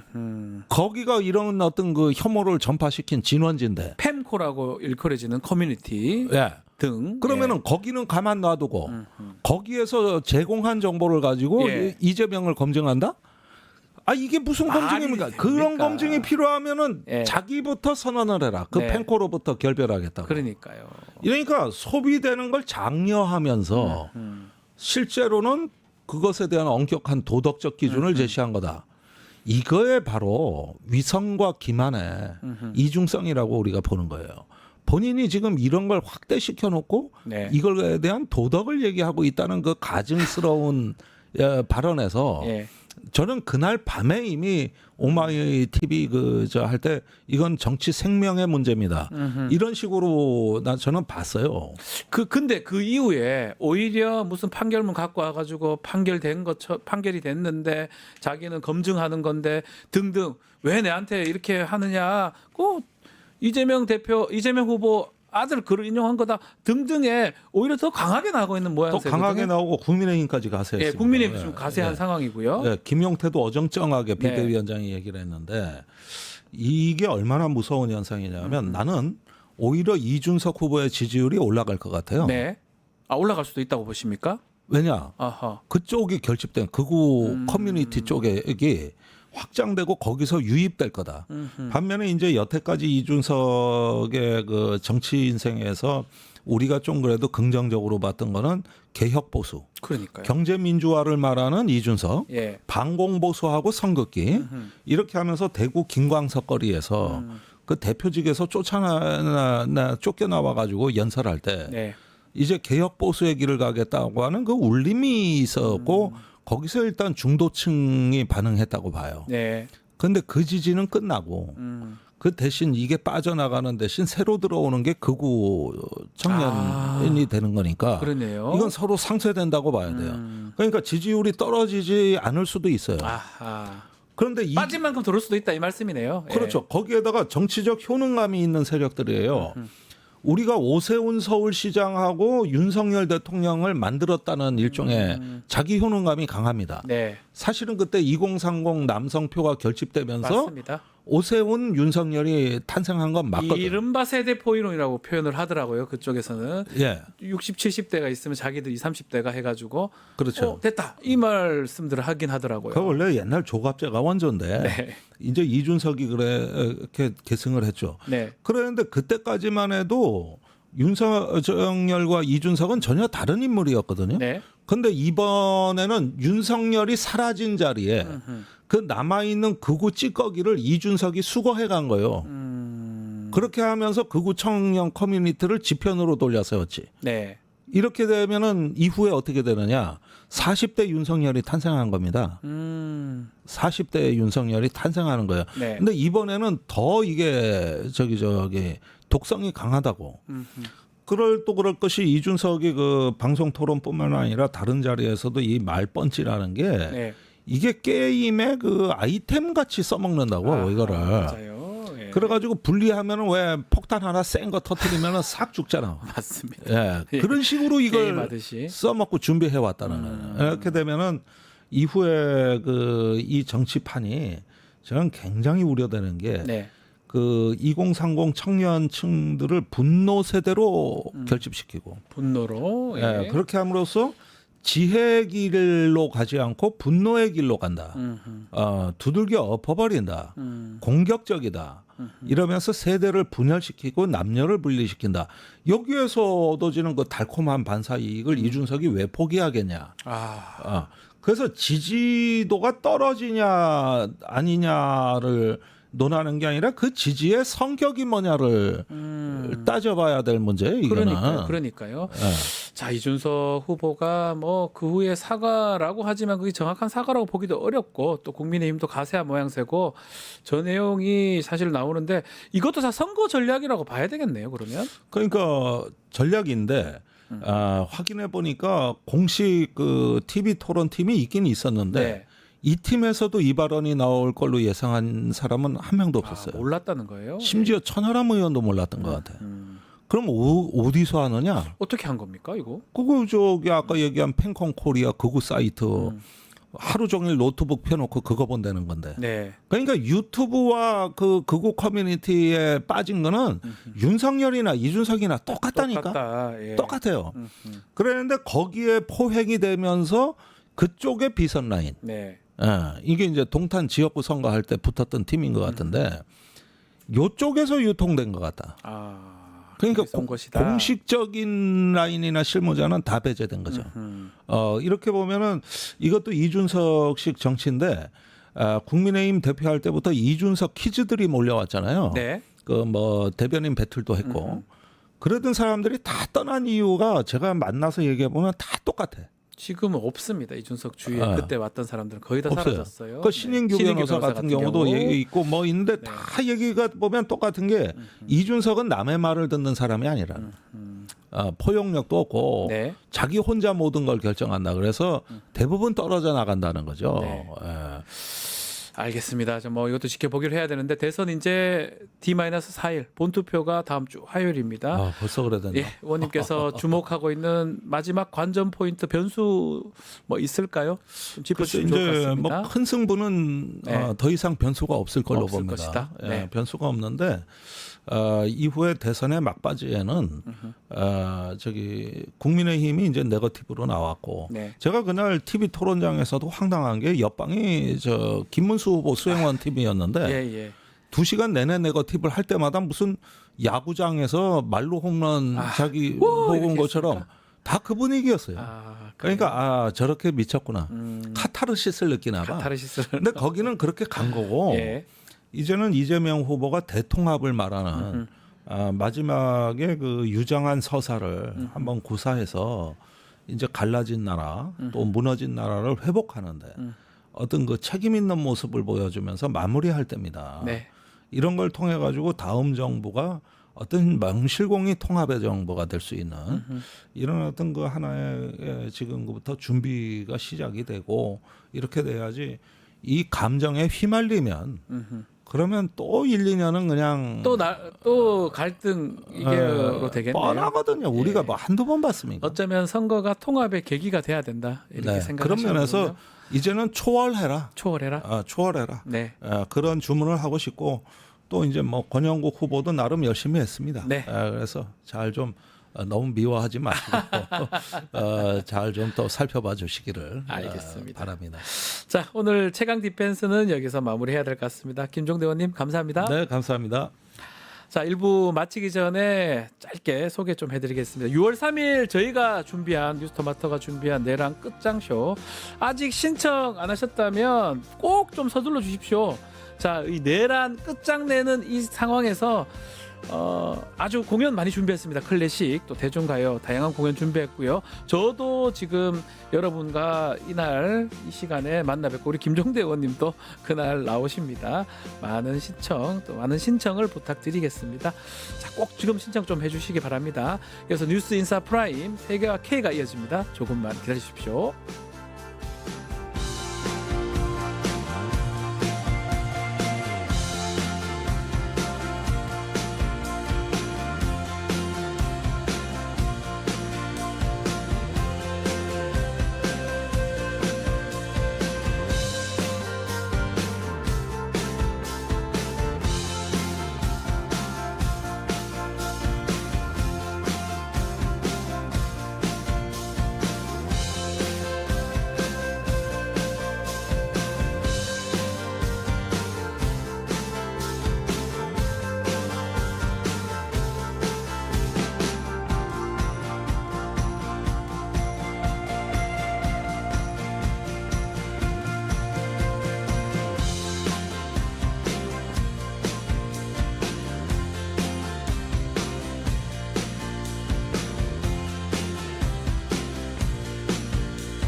뉴스토마토 대선 특집 내란 끝장쇼. 뉴스토마토에서 6.3 대통령 선거의 개표 공개 방송에 구독자 여러분을 초대합니다. 내란 속의 윤석열의 파면으로 헌정 사상 최초의 6월 장미 대선이 펼쳐지는 가운데 과연 21대 대통령은 누가 될 것인가? 역사적인 순간에 뉴스토마토의 알찬 뉴스 콘텐츠와 풍성한 즐길거리를 모두 모아 준비했습니다.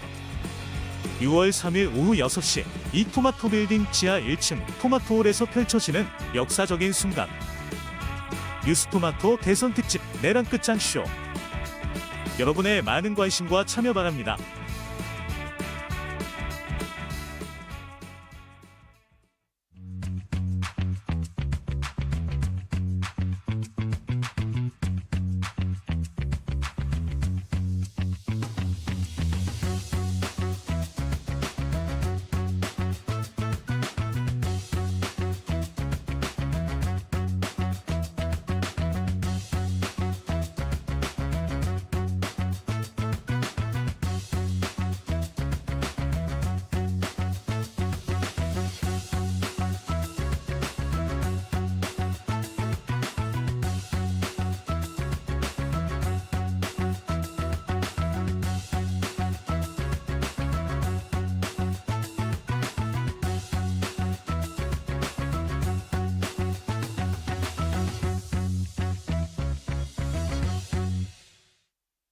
유튜브 구독하고 실시간 채팅과 댓글을 남기시면 매일매일 7,000TTCO를 드립니다. 참여 방법은 통통물 어플을 다운로드하고 회원가입과 로그인을 해주세요. 마이페이지에서 나의 회원 고유 번호를 복사해주세요. 유튜브 구독 후 실시간 채팅이나 댓글창에 고유 번호를 한 번만 입력하면 준비 끝! 지금 유튜브 채팅과 댓글 쓰기 참여하고 7,000TTCO 받아가세요.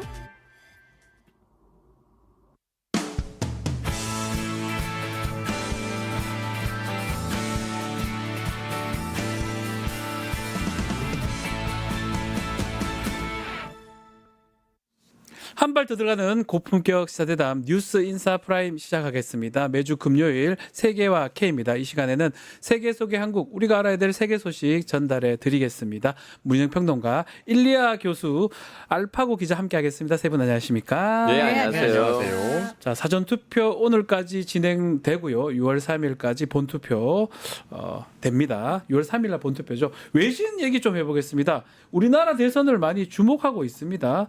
특히 보니까 여성 공약이 없다, 대선 후보들의 이 지적이 있는 것 같아요. 와, 이런 것도 봅니까 우리?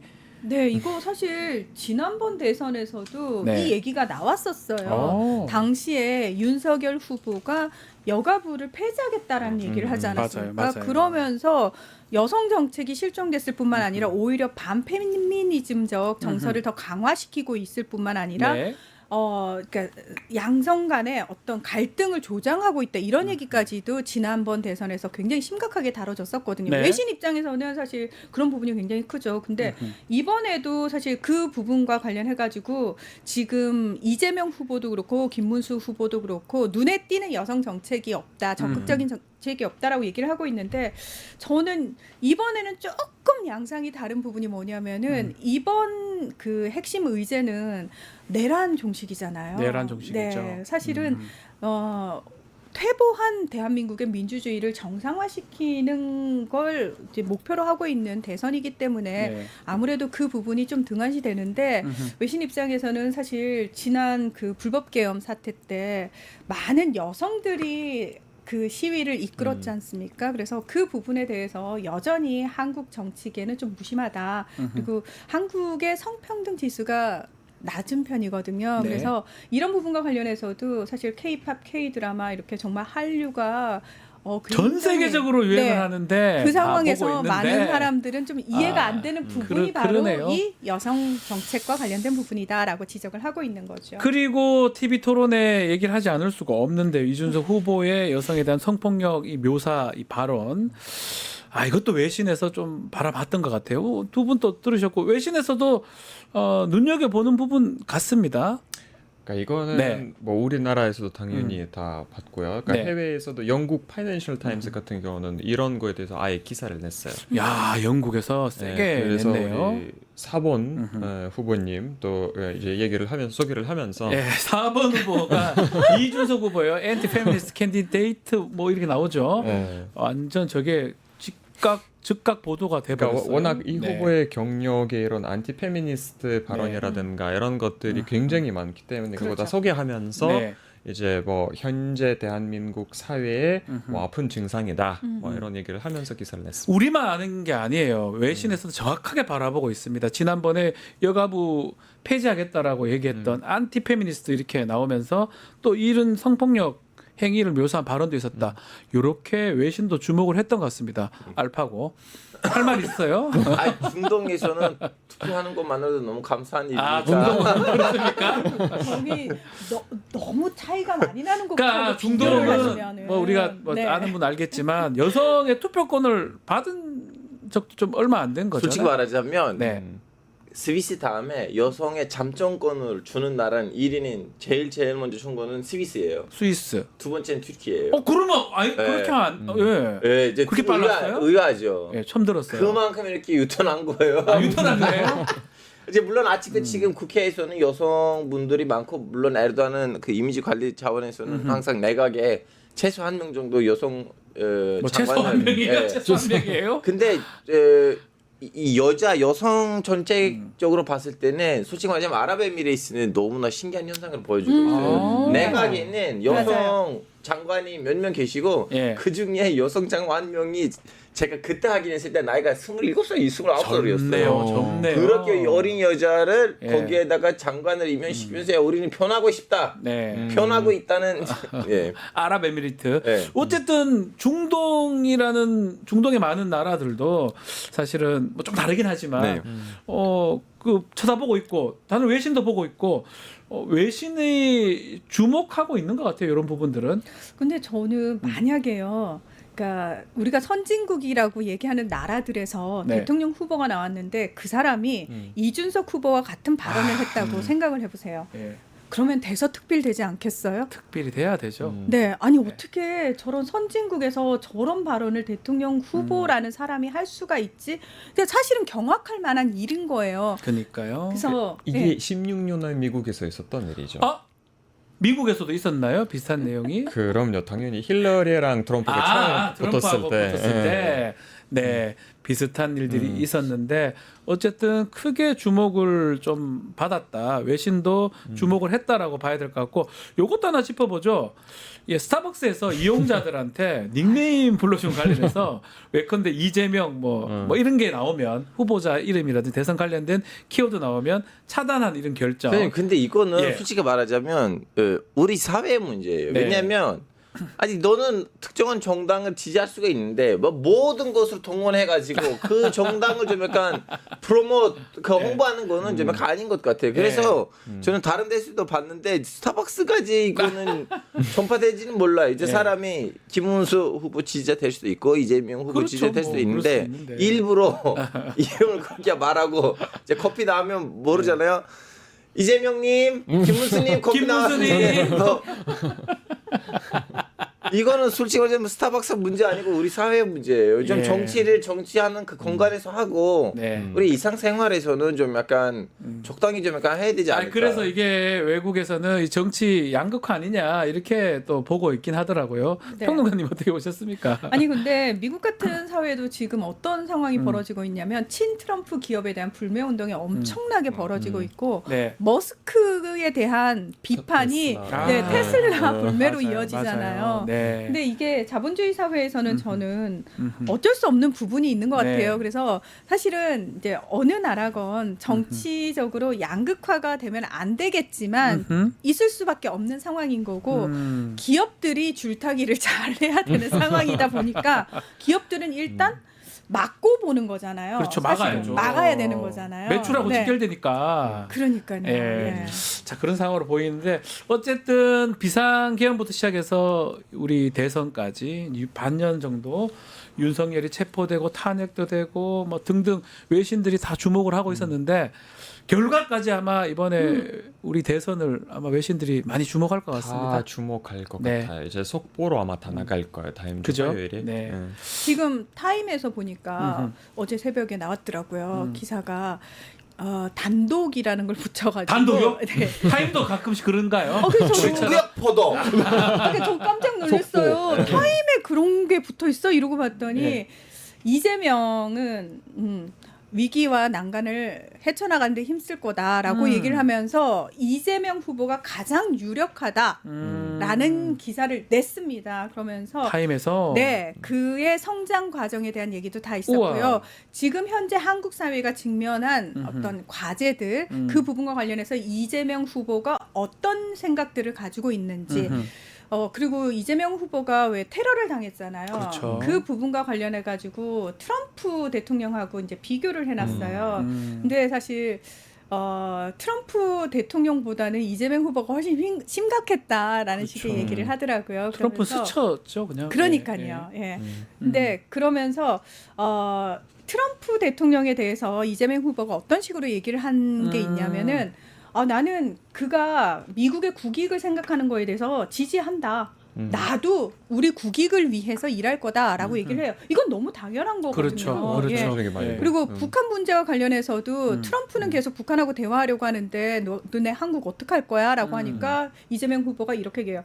난 그것도 지지한다. 그리고 그 사이에서 한국이 분명히 해야 할 역할이 있다라고 믿는다라고 얘기를 해요. 그러면서 그 내용 안에 그런 게 있어요. 한국은 늘 위기를 고난을 극복해온 역사를 가진 나라다라는 얘기를 하거든요. 네. 그러면서 마지막에 이재명 후보의 말로 끝을 맺는데 나는 너와 내가 뜻이 다르다고 해서 그 반대하지 않는 게 중요하다고 생각한다. 소통이 가장 중요하다고 생각한다라는 말로 야, 마무리했더라고요. 그거 타임 왠지 우리나라 신문 같다는 생각도 들고. 근데 또 하나 나라가 지금 예. 엄청 집중하고 있는 나라가 있는데 바로 일본이에요. 일본. 네. 니케이에서도 굉장히 많은 기사들이 쏟아지고 네. 있고 또 다른 뭐 요미우리라든가 뭐 등등등 다 계속 나오고 있고 사전 투표율이라든가 뭐 후보의 공약이라든가 계속 보도가 되고 있어요. 일본도 일본은 관심이 많죠 우리한테. 지들하고의 관계 때문에 맨날 거기에 딱 포커싱이 돼요. 사실은 윤석열 정부 때 사실은 일본 관계가 좋았지 않습니까? 그러니까요. 다 받을 거 다 받았고 막 그런 생각하고 지금 연상성 아닌가 당연하죠. 생각도 당연하죠. 당연하죠. 당연하죠. 예. 예. 한국의 민주주의 따위 그들에게 중요하지 않습니다. 우리의 국익이 중요하다. 그런 생각이 들긴 듭니다. 네. 알겠습니다. 자, 미국 얘기 좀 해보겠습니다. 트럼프 행정부 정말 유학생 신규 면접을 또 일시 중단할 것을 지시를 했고 특히 중국 유학생들 비자 취소 조치 지금 돌입한 상황인데 이거는 좀 사상 검증하겠다 이런 것도 있는 것 같아요. SNS에서. 왜 트럼프 예. 들어서 가지고 굉장히 강경한 이민 정책 실시하면서 공항에 들어올 때 그 사람 SNS를 실제로 봐가지고 네. 예를 들면은 교수님인데 미국 국내 대학의 교수님인데 못 들어오는 상황도 생겼었잖아요. 그때 예. 우리가 아니 SNS 검열까지 해 이랬는데 유학생을 상대로도 지금 그걸 하겠다라는 겁니다. 사상 검증을 하겠다는 예. 거예요. 근데 이거는 단순히 사상 검증 아니고 이건 이스라엘 팔레스타인 문제 때문이에요. 왜냐하면 이스라엘하고? 이거 불씨가 다 그 대학교들에 있는 유력 학생들이 이제 반 이스라엘 친 팔레스타인 시위를 했었는데 그냥 그것을 반유대주의로 단정 지어가지고 반유대주의 금지이니까 이제 이스라엘 반대할 수가 없고 팔레스타인 지지할 수 없다는 이런 좀 논리로 대학교들이 이미 흔들리고 있었는데 트럼프가 당선되면서 샥샥샥 지원금을 다 없애버리고 네. 그리고 또 우리 미국 학생들이 그냥 뜬금없이 이스라엘 반대할 수가 없어요. 무조건 여기 왔던 유학생들 때문이다 해가지고 지금 한국에 있는 미국 대사관도 지금 그 당분간 좀 비자, 학생 비자를 수많은 지금 목사님들의 아들내미들이 지금 이제 유학 가야 되는데, 근데 이 정도까지 해야 될 이유가 있나요? 어떻게 보십니까, 교수님은? 그러니까 여러 가지 이유가 있죠. 일단은 트럼프 약간 독재주의식의 마인드가 여기 포함되어 있기도 하고, 또 워낙 트럼프가 추구하고 있는 그런 라인이 있어서 원하고 싶은 하고 싶은 그런 부분들이 있어서 그렇게까지 하는데 트럼프가 가장 싫어하는 게 트럼프에 반대하는 사람들이에요. 그런 것 같아요. 근데 미국에서는 항상 전통적으로 정부와 항상 이제 칼 들고 대립하는 기관들이 항상 대학교들이다 보니까 진보의 보람이에요. 그게 항상 미국에서. 그래서 트럼프가 엄청 싫어요. 특히나 하버드대 같은 경우는 그 중에서도 진보 오브 진보이기 때문에 트럼프가 싫어할 수밖에 없어요. 그 하버드에 대한 공세가 상당히 아주 강한 것 같습니다. 그 팔레스타인 지지를 선언하고 그다음에 반전 시위를 가장 먼저 한 데는 콜롬비아대거든요. 자, 콜롬비아대를 먼저 쳤어요. 그러니까 콜롬비아대가 우쭐대면서 저희 시키는 대로 다 할게요. 중동 관련 커리큘럼은 저희가 아주 강하게 규제하겠습니다. 이러고 물러섰거든요. 근데 하버드는 우리가 다릅니다. 다릅니다. 다릅니다. 그 하버드는 사실 이 일이 터지기 전에 내부적으로 학교 신문 같은데 칼럼이 어떤 게 실렸냐면 한국 같은 데를 봐라. 한국은 정부에 그러니까 불법 계엄을 하고 내란을 하는 정부에 맞서서 싸우지 않느냐. 그리고 그걸 다시 민주주의를 돌려놓지 않느냐. 우리도 그걸 봐야 된다라는 그 내용이 있었거든요. 있었어요. 그리고 지금 하버드대 총장이 유대인이에요. 맞습니다. 맞아요. 네. 사실은 반전 시위를 이끄는 사람들은 유대인입니다. 어제도 네. 뭐 또 어떤 발언을 했더라고요. 네. 학생들한테서. 맞습니다. 그래서 이 하버드대 같은 경우에는 미리 사전에 이제 기부금을 좀 많이 땡겨놨다라고 얘기를 하죠. 그러면서 이제 트럼프 정부가 야 3조 6천억 원에 달하는 너네 정부 보조금 다 깎아버릴 거야부터 시작해가지고 외국인 유학생 등록 자체를 못하게 만들었고 더 중요한 거는 지금 그것 때문에 벨기에 공주가 원래 유학가 있었는데 벨기에 공주 지금 못 갔어요. 지금 그런 상황이죠. 예. 예. 일단 법원에 의해서 제동이 걸리긴 했지만 문제는 뭐냐면은 이 상황 혼란이 계속 지속되기 때문에 학생들의 불안감이 엄청나다는 거예요. 불안감이죠. 야, 네. 하버드가 뭐 대표되는 하버드를 하면 딴 데도 다 들을 것이다. 이렇게 트럼프는 생각하는 건가요? 트럼프를 비롯해서 보수 진영에서는 지난 수십 년간 무슨 생각을 했냐면 미국의 대학에서 너무 진보적인 내용만 가르치기 때문에 그러니까요. 얘들이 여길 나와서 오피니언 리더 그룹에 들어가게 되면은 결국은 미국을 진보적으로 끌고 간다. 이걸 막아야 된다. 야, 근데 그것도 참 민주국가가 그럼 그걸 막는 게 말이 됩니까? 그러니까 보수 진영에게 더 많은 강단의 자리를 참. 허락해야 된다라고 얘기를 할 뿐만 아니라 트럼프 대통령의 주요 지지층이 누굽니까? 백인 노동자층이에요. 그러니까요. 그들의 대부분은 대학을 가지 않았습니다. 공부 그렇죠. 그들 네. 입장에서는 아유 대학을 치든 말든 거기 주는 보조금을 깎든 말든 나하고는 상관없는 일인 거예요. 아, 또 그렇게 연결이 네. 됩니다. 자, 그럼 미국 러시아 얘기도 좀 해보겠습니다. 러시아를 향해서 트럼프 발언이 또 거세지고 있긴 한데 행동은 안 합니다. 발언만 하고 행동 안 하는 것 같다. 나토. 예? No action, talk only. 아, 그렇습니까? 네. 액션은 하지 않고 말만 한다. 예. 말만 한다. 아 그게 나토. 나토군요, 그게. 나토. 왜 그러는 겁니까? 보셨을 때? 그러니까 뭐 교수님? 일단 어느 정도의 트럼프 본인도 그렇고 또 트럼프의 측근에 있는 사람들도 그렇고 네. 푸틴의 속셈이 보이기 시작한 거죠. 네. 어느 정도. 근데 아직까지도 트럼프 입장에서 봤을 때 사실은 이 우크라이나 크라이시스가 위기가 그렇게 네. 중요하지도 않고 그렇게 많은 신경을 쓰고 그렇게 많은 관심을 갖고 싶은 부분이 아니에요. 네. 근데 자꾸 뭔가의 계획대로 안 되기 때문에 틀어지기 때문에 뭔가 이미지 더럽혀지기도 하고 내가 항상 이렇게 홍보를 해놨는데 나는 푸틴이랑 동지다 뭐 나는 이 전화 한 통만 하면 뭐 딱 끝이다 막 그렇게 해놨더니 아니에요. 예. 계획대로 되는 게 하나도 없어요. 아하. 유명한 노래처럼. 예.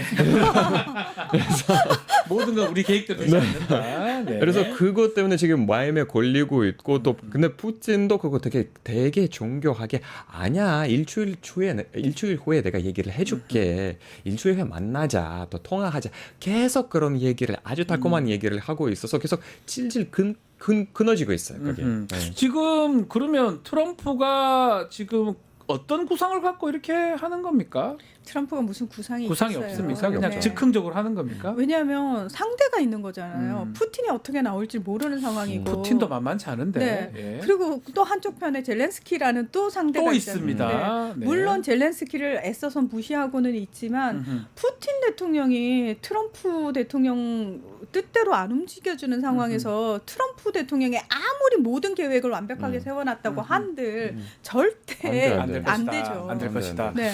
자, 러시아 외무부 장관이 우크라이나 다음 달 2일 날 2차 협상하자고 제안을 했습니다. 이번에 좀 성과가 좀 있을까요? 뭐 특히 푸틴이 전쟁 종식 조건으로 뭐 나토 동진 중단 서면 보장도 요구했는데 이거는 뭐 말씀 좀 아직 제 보기에는 네.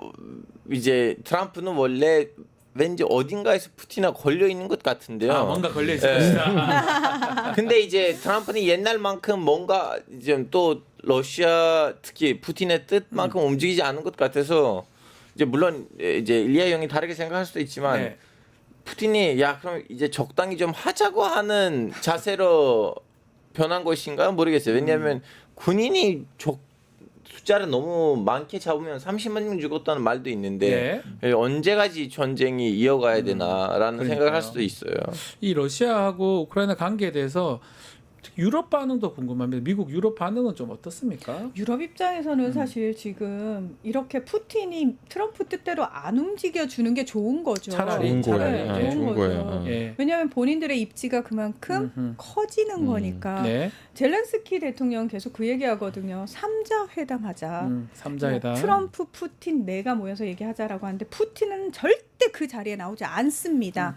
왜냐하면 본인이 계속 해오던 얘기가 뭐냐면은 젤렌스키는 합법적 대통령이 아니야. 라고 얘기를 해왔는데 그 자리에 나타나면 뭐가 되죠? 인정하는 거예요. 네, 본인 말을 뒤집는 게 되는 거예요. 그래서 절대 그 방식은 받아들일 수 없고요.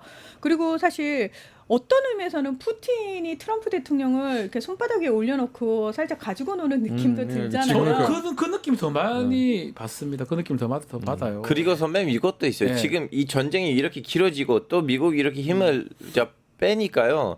유럽의 분위기도 지금 변하고 있는데 이 변화는 푸틴한테 유리할 것인가요? 아시다시피 지난주 독일이 군인들을 주둔시켰어요. 리투아니아에다가. 네, 맞아요. 이거는 2차 대전 이후로부터 제초예요. 독일이 그죠? 네, 그래서 지금은 독일이 군대를 다시 만들려고 징병제만 하는데 하겠다고 했더라고요. 누군가가 이런 트위터에다가 글을 올렸어요. 어떤 독일 지식인이. 아니 우리가 오해한 거예요? 아니면 우리 잘 이해한 거예요? 우리 지금 군대를 많이 만들고 폴란드를 통해서 러시아 국경에다가 군대를 보내라는 말이죠. 다음에 뭐라고 하지 마세요. 몇 년 전에 우리는 그렇게 해본 적이 있는데. 그래서 지금 이 상황이 된 건데 또 미국 러시아 입장에서는 유럽의 이러한 변화는 유리할까? 독일을 쉽게 보지 마십시오. 독소 전쟁이에요, 사실은. 저는 폴란드 중간에 있는 폴란드. 러시아 입장에서도 살짝 이 상황이 좋지만은 않은 게 뭐냐면은 일단 핀란드가 나토에 가입을 했잖아요. 우크라이나 전쟁을 계기로. 그러면서 핀란드 국경에도 결국은 러시아군이 올 수밖에 없는 상황이 생겼어요. 가야 돼요. 네, 가야 되는 상황이 됐단 말이에요. 그러니까 우리는 계속 유럽의 입장에서 보니까 러시아가 위협이야 이러는데 사실은 나토 동진하지 마. 이거는 푸틴이 처음부터 일관되게 얘기했던 거거든요. 맞아요. 어떻게 보면 푸틴이 나를 가지는 보호해달라. 러시아한테 더 이상 그렇죠. 건드리지 말아달라. 푸틴이 그렇긴 느끼는 해요. 국가안보 위협이 더 클 수 있다는 거예요. 왜냐하면 포위가 되는 거잖아요. 저는 좀 다르게 합니다. 다르니까. 예. 저는 좀 다르게 생각하는데 일단 나토의 동진이라는 게 푸틴의 국내용 프로파간다일 뿐이에요. 지금은 러시아 국경을 보면 러시아 동쪽에 있는 모든 나라는 나토에 가입돼 있어요. 맞아요. 우크라이나 빼고는. 우크라이나 빼고 그렇죠. 싹 다. 그래서 이거는 푸틴이 그냥 국내용으로 사람들을 설득하기 위해서 쓰는 그런 부분일 뿐이고요. 네. 또 지금 이 상황이 확전하는 게 맞아요. 확대하는 게 뭐 독일이 반응하고 뭐 하고 뭐 스웨덴, 핀란드랑 막 근데 이유를 우리가 잊지 맙시다. 네. 이게 이 모든 상황을 누가 만들었을까? 이게 다 러시아가 우크라이나를 침공하면서 시작하는 거예요. 그것도 2022년이 아니라 2014년이에요. 네. 그렇죠. 크림반도. 그때부터 시작한 상황이에요. 네. 더 잡가는 2008년 조지아예요. 그때부터 시작이다. 네. 러시아 때문에 시작된 것이다. 알겠습니다. 자, 중동 이야기도 좀 짧게 좀 다뤄보겠습니다. 네타냐후 총리가 시나르 사망을 공식적으로 언급을 했습니다. 하마스가 좀 치명타를 입게 되는 거 아닙니까? 이거는 알파고 아니, 이미 하마스는 치명타를 많이 받았는데 문제가 뭐냐면 자존심 싸움으로 돌변이 된 거예요. 네. 하마스가 치명타 탔어요. 하마스 거의 70-80%는 소멸됐는데 문제가 뭐냐면 그렇게 70-80% 소멸 당했는데도 그 인질들을 이스라엘군이 못 찾아요. 네. 거기를 그렇게 점령을 하고 그렇게 폭탄을 때리고 그렇게 구호품을 안 들어가게끔 했는데도 그 인질들을 못 찾아요. 그 코딱지만큼 땅에서. 그 작은 땅에서. 네. 예. 그래서 이거 좀 약간 자존심 싸움 된 거예요. 근데 이제 국민이 야 하마스를 진짜 70-80% 정도는 소멸했는데 야 그러면 이제 좀 약간 마무리하자. 왜냐면 우리 인질이 더 중요하지 이제부터는. 근데 또 그걸 하지는 못하고. 네. 그래서 미국 제일 이스라엘의 지지 나라는 미국인데 또 거기서 반 이스라엘 분위기가 매일매일 올라가고. 네. 그래서 지금 너무나 이상한 분위기로 꼬인 거예요. 지금 구호품 얘기하셨는데 구호품이 그거 전달하다가 뭐 경고 사격에 다치는 경우도 있고 그것도 좀 상황이 안 좋은 것 같습니다. 그 이스라엘이 예. 가자 지구 재점령을 천명하면서 뭘 했었냐면은 남부 지역 있죠. 가자 지구의 남부 지역에 구호품을 나눠줄 배급소를 설치를 하거든요. 네. 네 군데를. 이건 무슨 얘기냐면은 거기 안에 230만 명 정도가 있다고 하는데 자 구호품 받고 싶어요? 그러면 남부로 내려오세요. 그러면 어떻게 되겠어요? 위쪽은 당연히 자연적으로 소개령이 떨어지는 거예요. 그렇게 되는 거네요. 네. 구호품 받으러 가면 없어지니까. 그렇죠. 그렇다 하니까. 근데 여기 이거를 지금 현재 미국하고 이스라엘 군이 같이 하고 있단 말이에요. 네. 근데 유엔은 처음부터 아니 이거는 있을 수 없는 일이다. 이거는 인정할 수 없는 부분이다. 너네가 제대로 구호품을 나눠준다는 보장이 있느냐. 그리고 니들은 맨날 구호품이 하마스로 흘러 들어가기 때문에 우리가 이걸 직접 해야 된다라고 얘기를 하면서 3월 초부터 구호품을 아예 끊어버렸는데 그 증거도 못 대고 있지 않느냐. 지금 국제사회가 난리가 났죠. 그렇죠. 네. 자, 선생님 그것보다는 예. 이 도움을 나눠주는 재단 있잖아요. 네. 그 재단이 갑자기 생겼어요. 스위스에서 갑자기 생겼고 가짜 인도 재단. 네. 네, 그리고 갑자기 생기자마자 한국 돈으로 계산을 어떻게 해야 되는지 모르겠지만 $100 million? 뭐 얼마예요? 모르겠어요. 한 전억 정도 한국 되는. 돈으로. 네. 그 돈을 누가 갑자기 대줬어요. 근데 누가 대줬는지에 대한 정보가 없어요. 그래서 지금은 이제 중동 언론에서 나온 얘기가 뭐냐면 이제 그 가자 지구를 이스라엘 군이 점령을 하려고 했는데 이제 여기저기 사람이 있으니까 네. 이 4개의 지역을 가지고 가자 지구 사람들 50만 명씩 이렇게 분리시키고 구호품 나눠주니까 사람들 갈 거 아니에요. 네. 이제 그런 식으로 자연스럽게 50만 명씩의 이렇게 4개의 지역을 만들려고 이스라엘의 꼼수는 아니냐. 그래서 유엔에서는 원래 이 일을 하는 기관이 있어요. 네. 이 팔레스타인 난민들을 위해서 유엔이라고 거 있는데 근데 이스라엘 걸 쫓아냈거든요. 그래서 지금은 유엔하고도 신경전이에요. 안 좋네요. 네. 이스라엘이. 글쎄요. 이스라엘 상황도 참 계속적으로 우리가 주목을 해봐야 될 것 같습니다. 자, 오늘 방송은 여기서 마무리를 해야 될 것 같습니다. 예, 뭐 더 하고 싶습니까? 아니. 예, 다음 주 선거 마치고 뵙도록 하겠습니다. 문희정, 또 일리아, 알파고 세 분 감사합니다. 예, 안녕히 계세요. 자, 월요일 방송 예고해 드리겠습니다. 먼데이 영식당, 또 대선 선거운동 현장 연결해보는 대선 한라인, 또 뉴스인사 프라임, 김진애 전 의원 1침도 준비되어 있습니다. 자, 그리고 저희 또 대선 우리 6월 3일 날 끝장쇼 있으니까요. 그거 많은 신청 좀 부탁드리겠습니다. 우리 토마토 홀에서 6시부터 8시까지 진행이 되고 저도 참여를 합니다. 많은 신청 부탁드리겠습니다. 자, 오늘 방송 여기서 마무리하겠습니다. 시청해주신 여러분 고맙습니다.